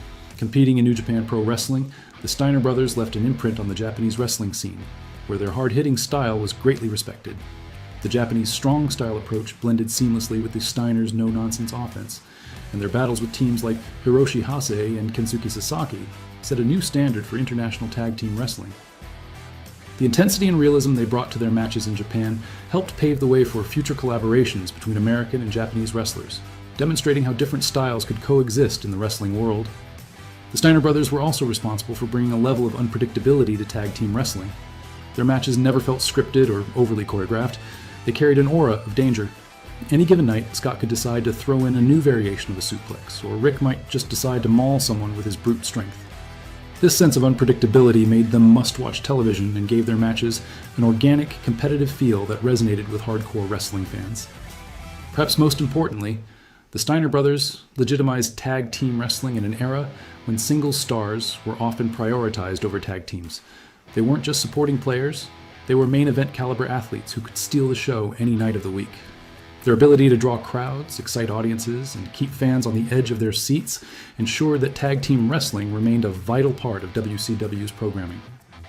Their run in WCW, combined with their success abroad, established them as one of the greatest tag teams of all time. Their impact is still felt today, as modern tag teams borrow from their fast-paced, hard-hitting style. Whether it was their dominance in the United States or their pioneering work in Japan, the Steiner brothers proved that tag team wrestling could be just as thrilling, if not more so, than any singles competition.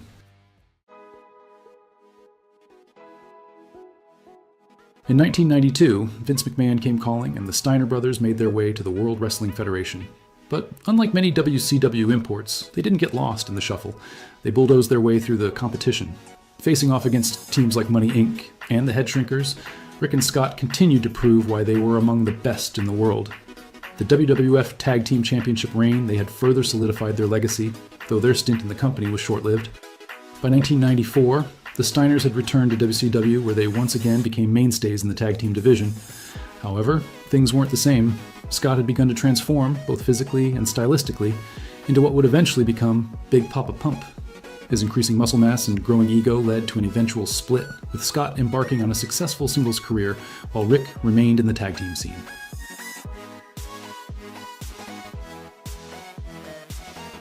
The Steiner brothers weren't just another great tag team, they were a force of nature. Their blend of legitimate amateur wrestling skill, raw power, and high-impact offense made them one of the most unique duos to ever grace the squared circle. Whether it was their domination in WCW, their brief but impactful run in the WWF, or their legendary matches in Japan, their influence on the industry is undeniable. Scott Steiner's eventual transformation into Big Papa Pump and Rick's continued work as a tag team and singles competitor meant that their legacy lived on even after they went their separate ways. But for fans of tag team wrestling, their work as a unit remains untouchable. The way they revolutionized the Steiner brothers as an influence, and their impact is visible in the suplex-heavy, hard-hitting styles of modern tag teams. And let's be honest, who doesn't love a good Frankensteiner? In a wrestling world filled with great tag teams, the Steiner brothers didn't just stand out, they suplexed their way into history.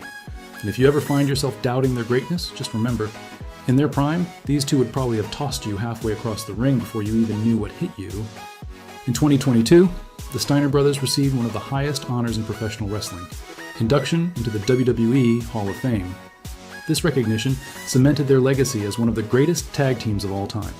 Their contributions to the sport, from revolutionizing tag team wrestling to inspiring generations of wrestlers, were formally acknowledged in front of their peers and fans.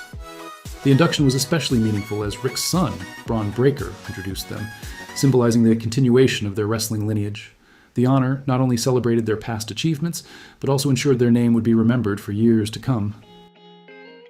Well, that's all we've got time for today, and a big thanks for watching.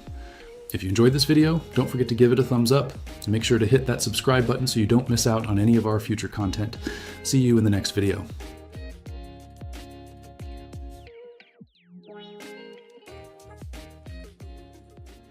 Ricky the Dragon Steamboat, the one wrestler nobody hates, which already makes him unbearable. 30 years in professional wrestling and not a single credible enemy. No lawsuits, no fistfights, no shoot interviews where someone finally admits they couldn't stand the guy. That's not luck. That's psychological warfare. While everyone else was burning bridges, Steamboat was quietly building a career so clean it makes the rest of the business look guilty. No ego meltdowns, no backstage tantrums, no politics. Just elite matches that still make younger wrestlers nervous when the tape starts rolling. In a business defined by bad behavior, Ricky Steamboat didn't just survive, he exposed everyone else. Steamboat began his career in 1976, training under Verne Gagne. He debuted in the American Wrestling Association as Richard Blood, his real name. Soon after, he moved to Jim Crockett Promotions, adopting the name Ricky Steamboat. This debut kicked off a 30-year career that would see Steamboat become one of wrestling's most respected babyfaces. His technical skill, high-flying moves, and epic feuds with rivals like Ric Flair set new standards for wrestling greatness. Championship wrestling from Florida from 1976 to 1977 was crucial in shaping his early career. CWF, a key National Wrestling Alliance territory, helped Steamboat gain exposure and develop his persona. Initially wrestling as Richard Blood, Steamboat was renamed by CWF promoter Eddie Graham, who saw his resemblance to Sam Steamboat. This new identity, emphasizing martial arts and heroism, set the stage for Steamboat's future as a beloved babyface. Though he didn't win major titles in CWF, Steamboat gained valuable experience and built a fan base. This period was vital in honing his skills and developing his iconic dragon persona. After CWF, Steamboat joined Jim Crockett Promotions in 1977, a move that defined his legacy. His high-flying style, technical skill, and charisma quickly made him a fan favorite. At JCP, Steamboat began his legendary feud with Ric Flair, starting in 1977. Their rivalry became one of wrestling's most iconic feuds, showcasing masterful storytelling and athleticism. This feud elevated both wrestlers' careers, with Steamboat playing the virtuous hero to Flair's arrogant villain. Steamboat's JCP stint was pivotal. He quickly rose through the ranks and formed key rivalries, especially with Ric Flair. His time there also saw him winning multiple championships, including the NWA United States Heavyweight, NWA World Tag Team, and NWA Mid-Atlantic Heavyweight titles. After leaving JCP in 1985, Steamboat joined the WWF, cementing his legacy as a top babyface from 1985 to 1988. This period featured significant feuds and accomplishments. His initial WWF feud with Don Muraco and Mr. Fuji established Steamboat as a credible babyface. In 1986, he entered a high-profile rivalry with Jake the Snake Roberts, beginning with a brutal incident where Roberts knocked Steamboat out on the concrete floor, escalating their psychologically intense feud. Next up, Steamboat would have a feud with Randy Savage. It began when Savage attacked Steamboat and crushed his throat with the ring bell. The injury was framed as severe, taking Steamboat out of action and immediately turning the feud personal. The angle was simple, effective, and unforgettable. It led directly to their showdown at WrestleMania 3 on March 29, 1987.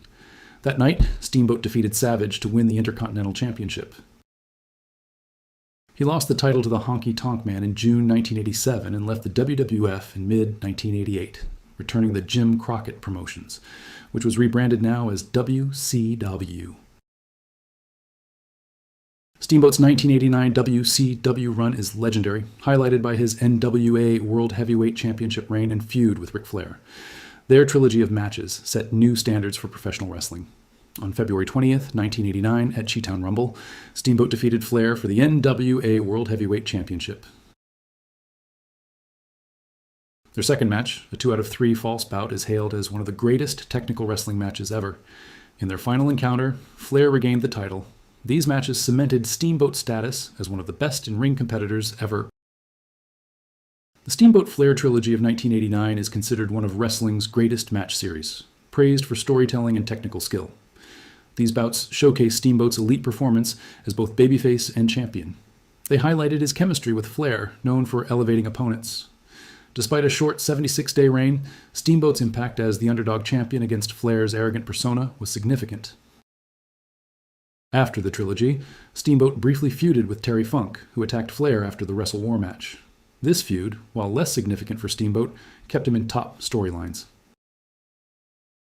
Steamboat's 1989 work was defined by technical wrestling, cardio, and athleticism.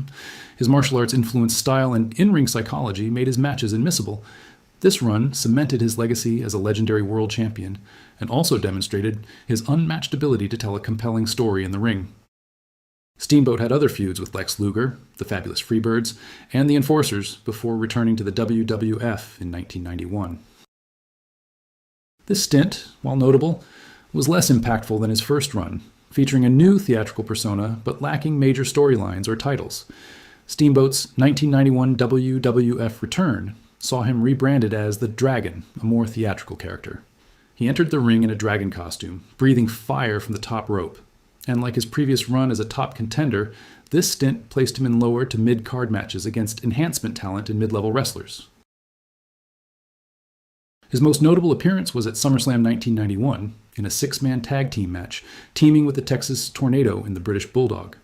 They defeated the Warlord in power and glory. However, this didn't lead to more significant storylines or title opportunities.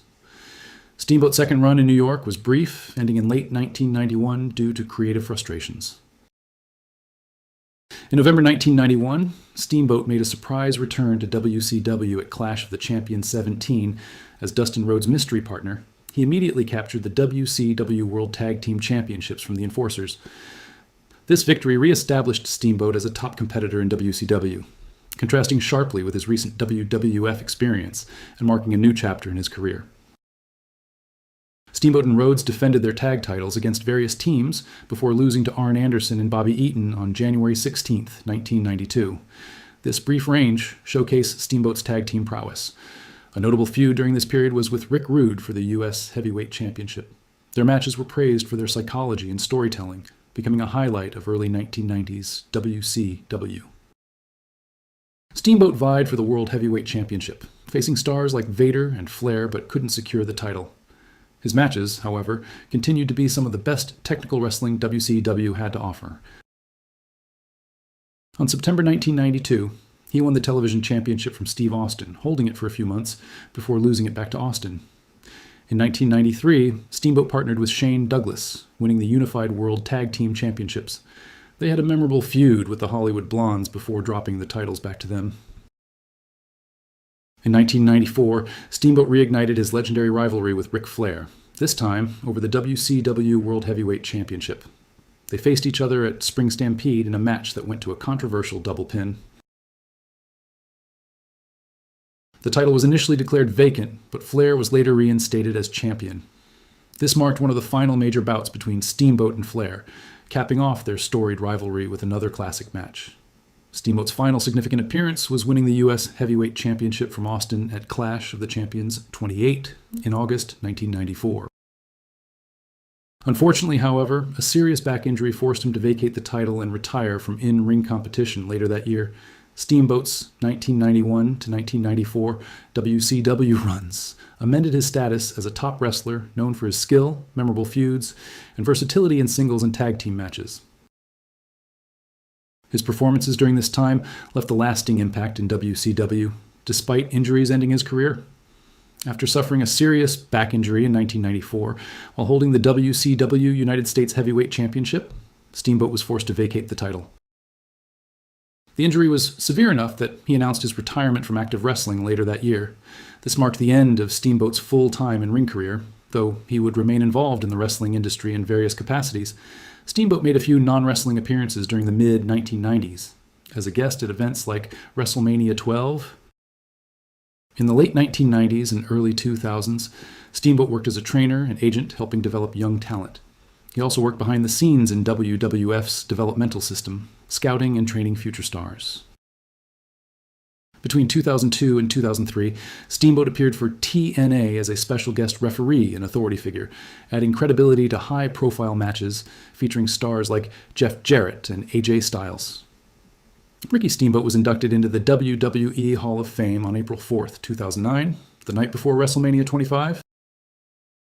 His induction honored his legendary career, which included his classic matches with Ric Flair, Randy Savage, and others.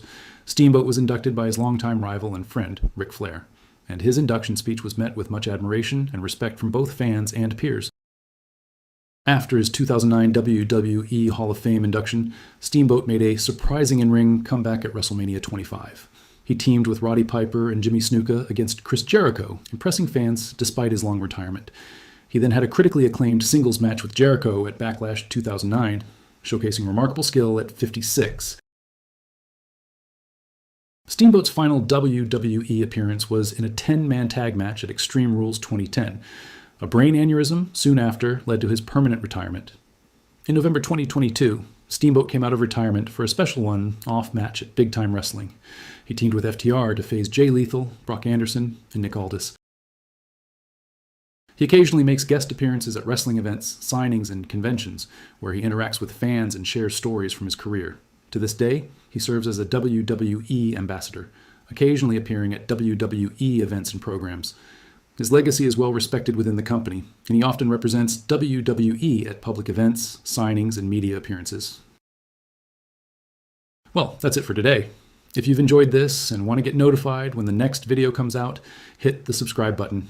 That way you won't miss a thing. And if you could give a thumbs up, that would be greatly appreciated.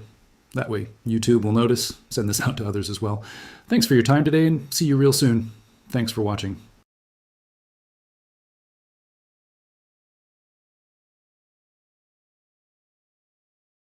Roddy Piper, affectionately known as Hot Rod, was one of the most charismatic and influential figures in professional wrestling history. Born Roderick George Doiron on April 17, 1954 in Saskatoon, Saskatchewan, Canada, Piper carved a niche for himself with his quick wit, fiery timbre, and undeniable presence. Donning a kilt and wielding bagpipes, he brought a unique blend of Scottish heritage and rebellious energy to the ring, captivating audiences around the globe. As a master of the microphone and an expert provocateur, Piper became a cornerstone of wrestling's golden era in the 1980s. Whether inciting riots as a villain or earning cheers as an anti-hero, Piper's impact went beyond the ropes. His legacy remains that of one of wrestling's all-time greats and a true pop culture icon. Welcome to Wrestling With Me, the ultimate destination for wrestling fans. Get ready to dive into high-flying action, jaw-dropping moments, and all the drama inside the squared circle. Don't forget to hit subscribe and ring the bell to stay in the loop as we bring you the best wrestling content every time. Few names in professional wrestling evoke the same respect and nostalgia as Hot Rod Roddy Piper.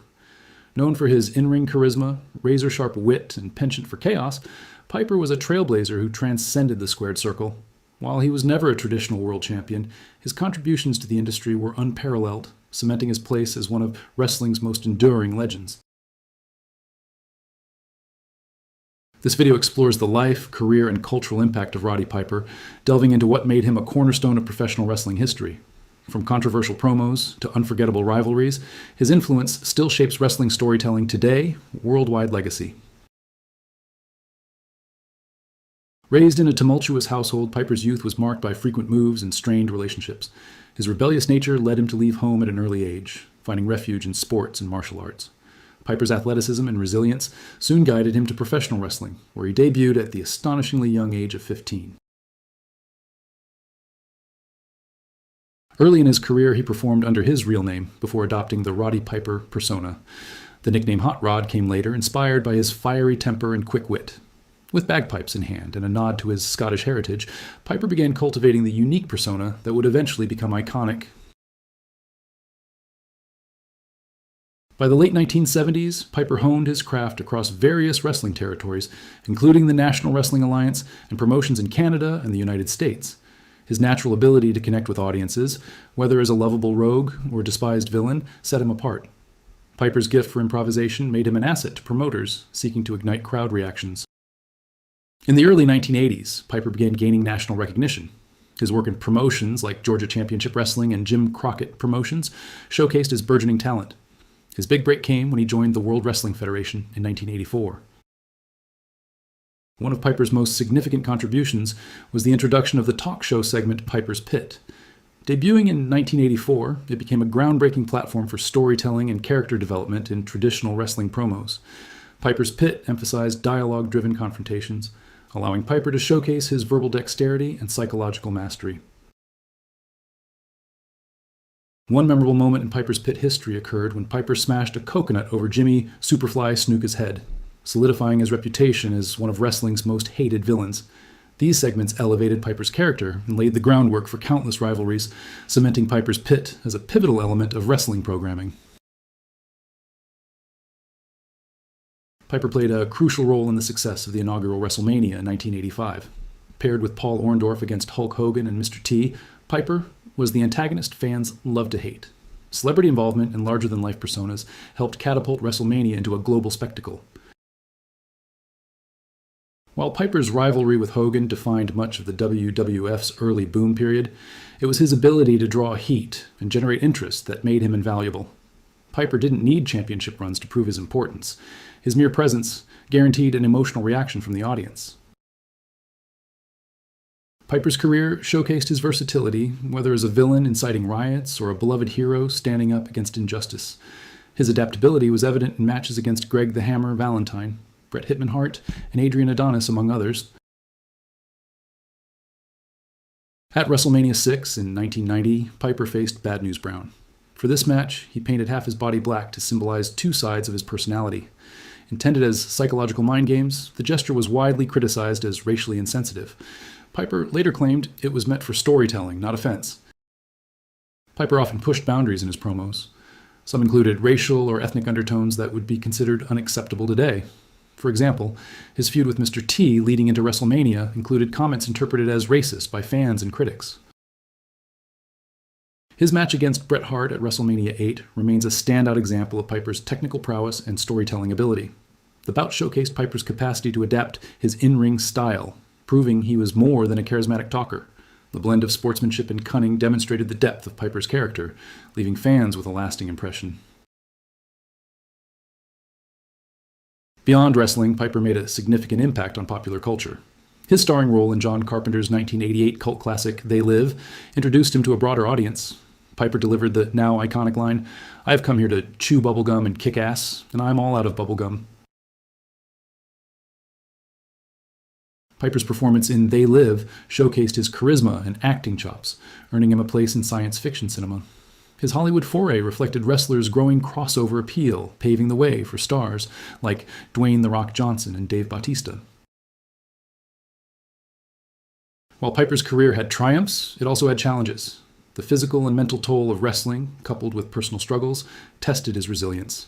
Piper's candidness about addiction and the pressures of the industry shed light on wrestling's harsh realities. Despite these struggles, Piper remained beloved among fans and peers. His willingness to mentor younger wrestlers demonstrated his enduring passion. On July 31st, 2015, Roddy Piper passed away at 61 due to cardiac arrest, leaving an irreplaceable void in the wrestling world. Piper's influence on professional wrestling is immeasurable. His ability to captivate audiences set a standard for future generations. From Piper's Pit to unforgettable rivalries, Piper redefined what it meant to be a wrestling superstar. Even after his passing, Piper's legacy endures.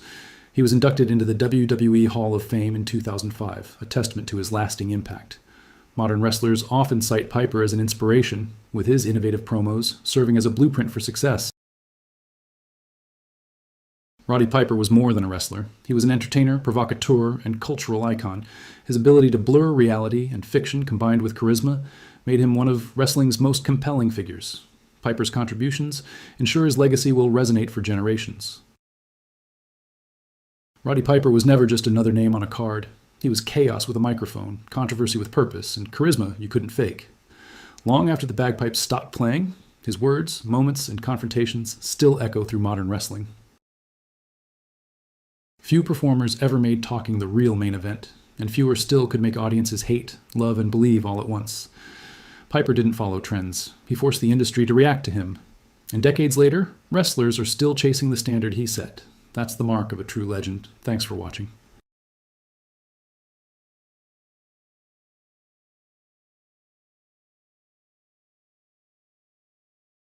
Tully Blanchard wasn't the kind of guy you wanted to share a locker room with. If you valued your dignity, you stayed out of his way. The Horsemen weren't just a faction. They were a test of loyalty, ego, and tolerance for attitude. And Tully? He didn't hide his disdain for people he thought were soft, slow, or just irritating. From Mid-South to early WWF, Tully didn't hold punches. Verbally, professionally. He made sure everyone around him knew it. If your style clashed with his, or your attitude grated on him, congratulations, you were on his radar. This video dives into the wrestlers and personnel Tully Blanchard genuinely hated, backed by sources, anecdotes, and enough ruthless honesty to make your mom regret letting you watch wrestling. Dusty Rhodes, the American Dream.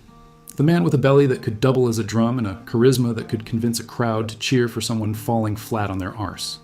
Tully Blanchard didn't hate him personally, but working with Dusty was like trying to argue with a thunderstorm. Loud, unpredictable, and you're always going to get wet. Every promo, every match, every flash of Dusty's grin made Tully raise his game or look like a complete muppet. On screen, they feuded fiercely. Backstage, Tully admitted in an interview that performing with Dusty meant extra pressure. Dusty didn't need to try to make Tully look bad. He just existed. Timing, presence, crowd reaction, all effortlessly, while Tully had to pretend he wasn't losing control of everything around him. That combination was both maddening and inspiring. The locker room noticed immediately. Every promo Dusty cut, every move he sold, added a layer of tension for Tully. And Tully? He grumbled, he sweated, he survived, all without throwing anyone out of a window or punching a wall. That's professional frustration in action. Imagine running on a treadmill while someone next to you is doing backflips. And you're meant to keep your dignity intact. Backstage, respect remained. They delivered the matches, they bled, they kept the fans entertained and the business alive. And the best part? Tully's exasperation was always visible, like a man politely reminding a mate that juggling knives near the fire might not be the brightest idea. Dusty Rhodes made wrestling fun, even if he made Tully sigh, grunt, and occasionally wonder why he chose this career.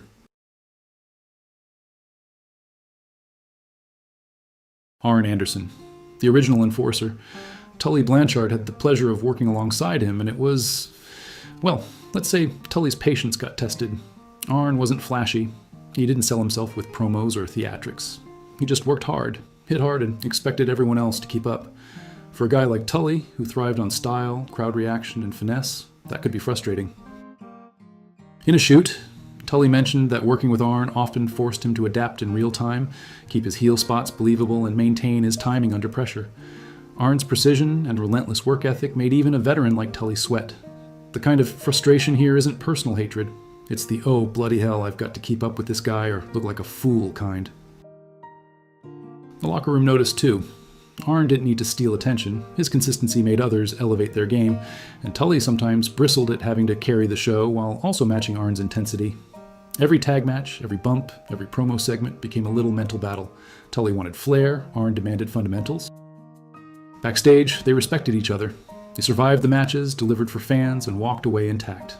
But Tully never hid his professional frustration, a mix of admiration and irritation, and that tension is part of what made their on-screen work so sharp and memorable. This isn't a personality clash. This isn't creative differences. This is a single executive decision that permanently altered Tully Blanchard's career trajectory. Timeline matters here. In 1988, Tully Blanchard jumps from Jim Crockett Promotions to the WWF. This is not a sideways move. WWF money is better, the exposure is bigger, and Vince McMahon is actively rating Crockett talent. Tully and Arn Anderson are brought in as the Brainbusters, immediately treated as a serious tag team. They win the WWF Tag Team titles in 1989. They're trusted. They're featured. This isn't a trial run. Then comes the drug testing. WWF introduces stricter drug policies following mounting public pressure. Tully fails a test. By Tully's own admission in later interviews, he fails it. What matters is what happens next. Vince McMahon personally decides to terminate Tully's contract. No suspension, no rehabilitation program, no warning period. He's gone immediately. Here's the part that actually creates the long-term damage. Before signing with WWF, Tully had already burned his bridge with Jim Crockett Jr. He'd given notice. He'd committed to Vince. When WWF fired him, Tully attempted to return to Crockett. Crockett refused, flat out. The logic was simple and brutal. You left us for them. You don't get a do-over. So in one move, Vince didn't just fire Tully, he left him professionally homeless. Arn Anderson has since confirmed that this decision didn't just hurt Tully, it cost Arn money too. Planned Brain Busters programs were scrapped. Long-term tag plans died. Arn stayed. Tully vanished. Tully's frustration, stated repeatedly in interviews, isn't that he failed a test. It's that the policy wasn't applied evenly. Other wrestlers failed tests and stayed employed. Others were given time. He wasn't. Timing and optics mattered more than consistency. Vince didn't ruin Tully's life. He just timed the kick perfectly, right as the doors were locking and the industry was shrinking. Years later, Vince inducts Tully into the Hall of Fame. Big smiles, handshakes, applause. That doesn't undo the lost years. That just means enough time passed for everyone to pretend it was neat. Vince made a business decision. Tully paid the full price. If Vince McMahon slammed the door, Jim Crockett Jr. locked it, bolted it, and walked away without looking back. This heat starts before Tully even arrives in the WWF. By 1988, Jim Crockett Promotions is under pressure. Vince is expanding nationally. Talent is being poached. Contracts are shaky. Tully Blanchard, one of Crockett's top heels and a Horseman pillar, makes a decision that matters more than anything else in this story. He gives notice. That's the key point. Not rumors, not politics, notice. Tully tells Crockett he's leaving for the WWF. From a business standpoint, that's fair. From Crockett's standpoint, it's betrayal at the worst possible time. The territory system is dying, and loyalty suddenly matters more than talent. Tully leaves. He commits fully to Vince. Then the WWF deal collapses. When Tully tries to return, Crockett refuses. No meeting, no negotiation, no let's talk it out. In interviews, Tully has described this as one of the most brutal moments of his career. He wasn't suspended, he wasn't warned, he was simply done. Here's why that matters. Crockett didn't just say no, he made an example. At a time when wrestlers were expected to pick sides, Crockett's message was clear. If you leave us for Vince and it goes wrong, you're on your own. Other wrestlers noticed. The locker room noticed. Loyalty suddenly outweighed star power. Tully wasn't seen as damaged goods, he was seen as disloyal goods. There's no record of screaming matches or public insults. That's what makes this colder. Crockett didn't rant. He didn't bury Tully in the press. He just erased him from the board. And that silence cost Tully years. With Vince money gone and Crockett closed off, Tully drifted. Short runs, Japan, indie dates. Nothing with stability, nothing with the platform he'd earned. In interviews, Tully has been clear. Crockett's refusal hurt just as much as Vince's firing because it removed his safety net. Jim Crockett Jr. didn't ruin Tully Blanchard, but he made damn sure there was no way back. That's not business, that's finality. If Vince McMahon ended Tully's New York run, and Jim Crockett Jr. erased his safety net, Ole Anderson made sure the grudge stayed personal. This heat starts in the mid-1980s, right inside Jim Crockett Promotions. Ole wasn't just a wrestler, he was a booker, a power broker, a man who believed wrestling should be run his way, by people who earned it the old way and stayed loyal to the structure that made them. Tully Blanchard didn't fit that worldview. Tully was ambitious, polished, marketable, and crucially, willing to play the national game, not just the territory one. That alone put him on Ole's radar, and not in a good way. In interviews over the years, multiple wrestlers have described Ole as deeply suspicious of anyone he thought was positioning themselves beyond the company. Tully, as a prominent horseman with clear crossover appeal, was exactly that guy. The resentment wasn't about matches, it was about control. Backstage, Ole saw himself as the guardian of wrestling's soul. Tully represented the future, TV-friendly, adaptable, and willing to move when opportunity called. That ideological clash turned into real tension. When Tully left for the WWF in 1988, Ole took it personally. This wasn't just talent leaving. In Ole's mind, it was betrayal. Interviews and retrospectives paint Ole as someone who never forgave wrestlers for choosing Vince, especially those who benefited from Crockett's machine first. Here's the important part. Ole didn't need to scream. He didn't need to cut promos. He had influence. Once Tully was gone, there was no quiet support from Ole's side. No smoothing things over, no attempt to keep doors open. If anything, Ole's long-standing bitterness toward defectors helped create an environment where Tully's return was never seriously considered. And unlike Vince or Crockett, this wasn't business logic. This was philosophy. Ole believed wrestlers who left deserved the consequences. Period. Tully never publicly trashed Ole. That's telling. Because the damage wasn't loud, it was structural. Ole didn't end Tully's career with one decision. He helped make sure the welcome mat was permanently rolled up, not hate with fireworks, hate with folded arms, and a memory like a steel trap. Tully Blanchard didn't fade away. He was pushed out of the frame. Tully made moves that made sense at the time. Tully trusted the system. Tully assumed there would always be another door. There wasn't. Tully learned that one failed test, one broken bridge, one hard decision can erase years of work overnight. No warning, no safety net, just silence where momentum used to live. He walked the line between genius and chaos. He made legends look better. He carried the horsemen. He trusted promoters. He trusted timing, and sometimes that trust cost him dearly. One failed test, one management decision, one broken bridge. Careers erased, plans vanished, money lost, respect earned. Thanks for joining me on this deep dive into Tully Blanchard's world. If you liked watching backstage heat get exposed, hit that like button. Subscribe for more stories where the real-life grudge and chaos behind the curtain take center stage. Trust me, the wrestling business has no shortage of them. Thanks for watching.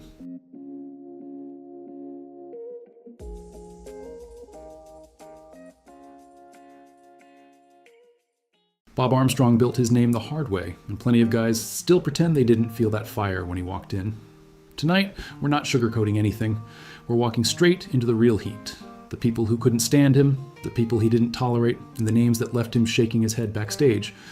Bob wasn't some soft handshake and smile territory grandpa. He worked like a man who knew damn well that the business only respects you if you hit back harder. And trust me, a few guys learned real quick that crossing him was a stupid hobby. This video isn't about myths, cute stories, or anything wrapped in nostalgia. We're digging into the shoot interviews, the documented conflicts, and the receipts that show exactly who rubbed him the wrong way. Every name in this lineup earned their spot the real way, by causing legit friction with a man who didn't play games. So settle in, let's take a look at the real enemies of Bob Armstrong and the heat they left behind. Bob Armstrong didn't need drama or gimmicks to get respect. He built his name through consistency, toughness, and the kind of work ethic that made lazy wrestlers look like they were on lunch break. Long before he was a territorial fixture, he was a legit firefighter and a serious bodybuilder, showing he had discipline before he ever locked up with anyone. According to The Ringer and multiple Southeastern archives, Bob trained harder than most of his generation and treated wrestling like a profession, not a hobby.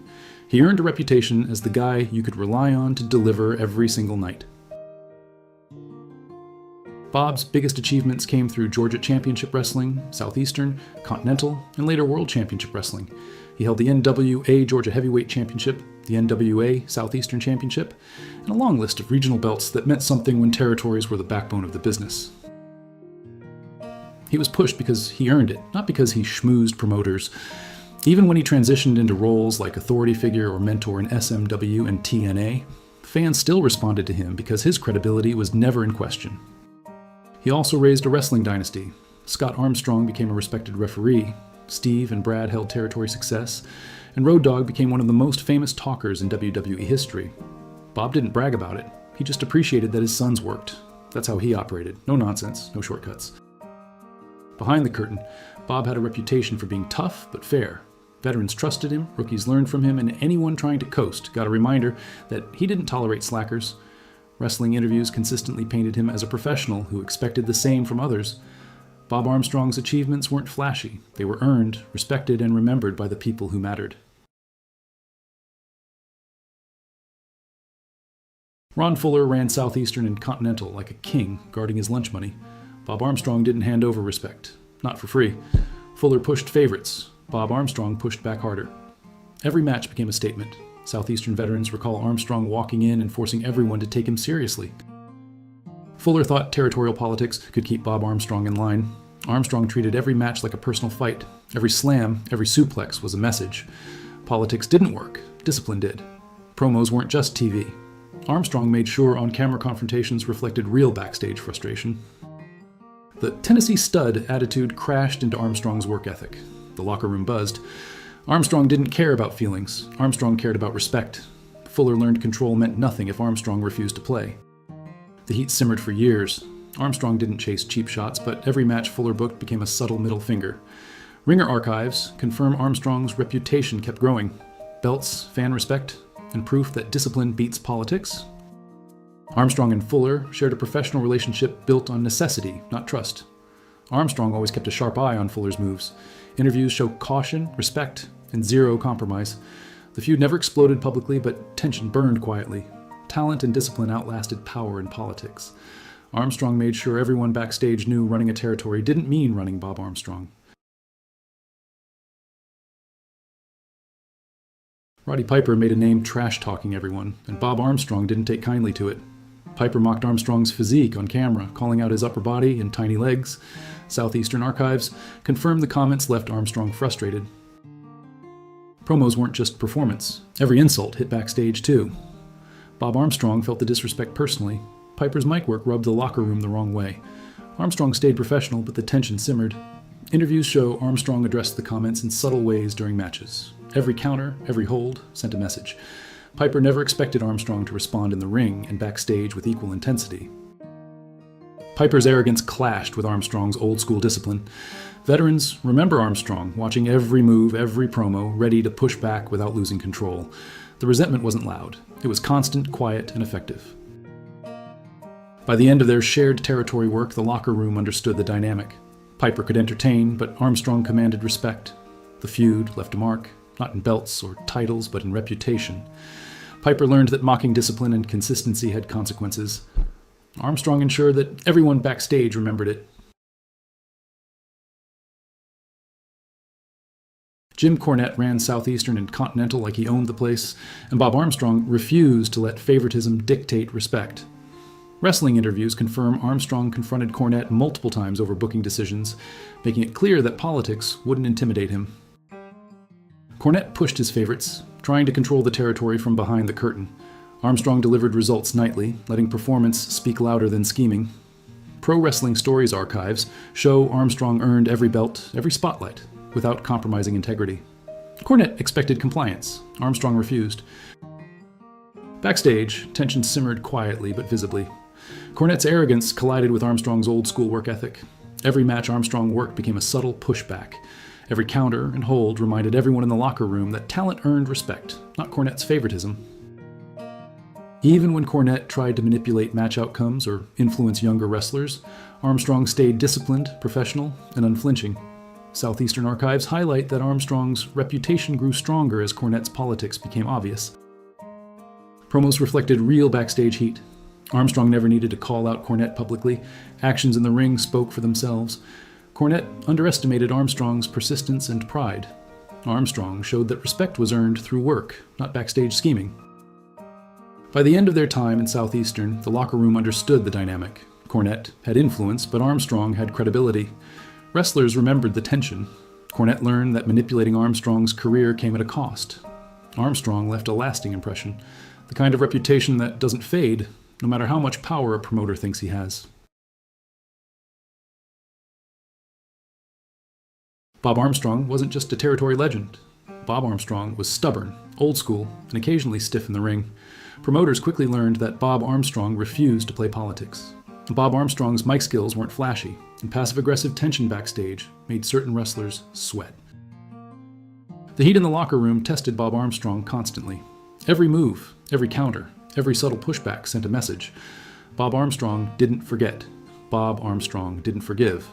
Backstage and in the ring, Bob Armstrong demanded respect through work ethic, discipline, and toughness. Anyone underestimating Bob Armstrong quickly realized the cost of disrespect. Bob Armstrong's legacy is more than belts or accolades. It's the fear, the tension, and the quiet dominance that earned real authority. Thanks for watching.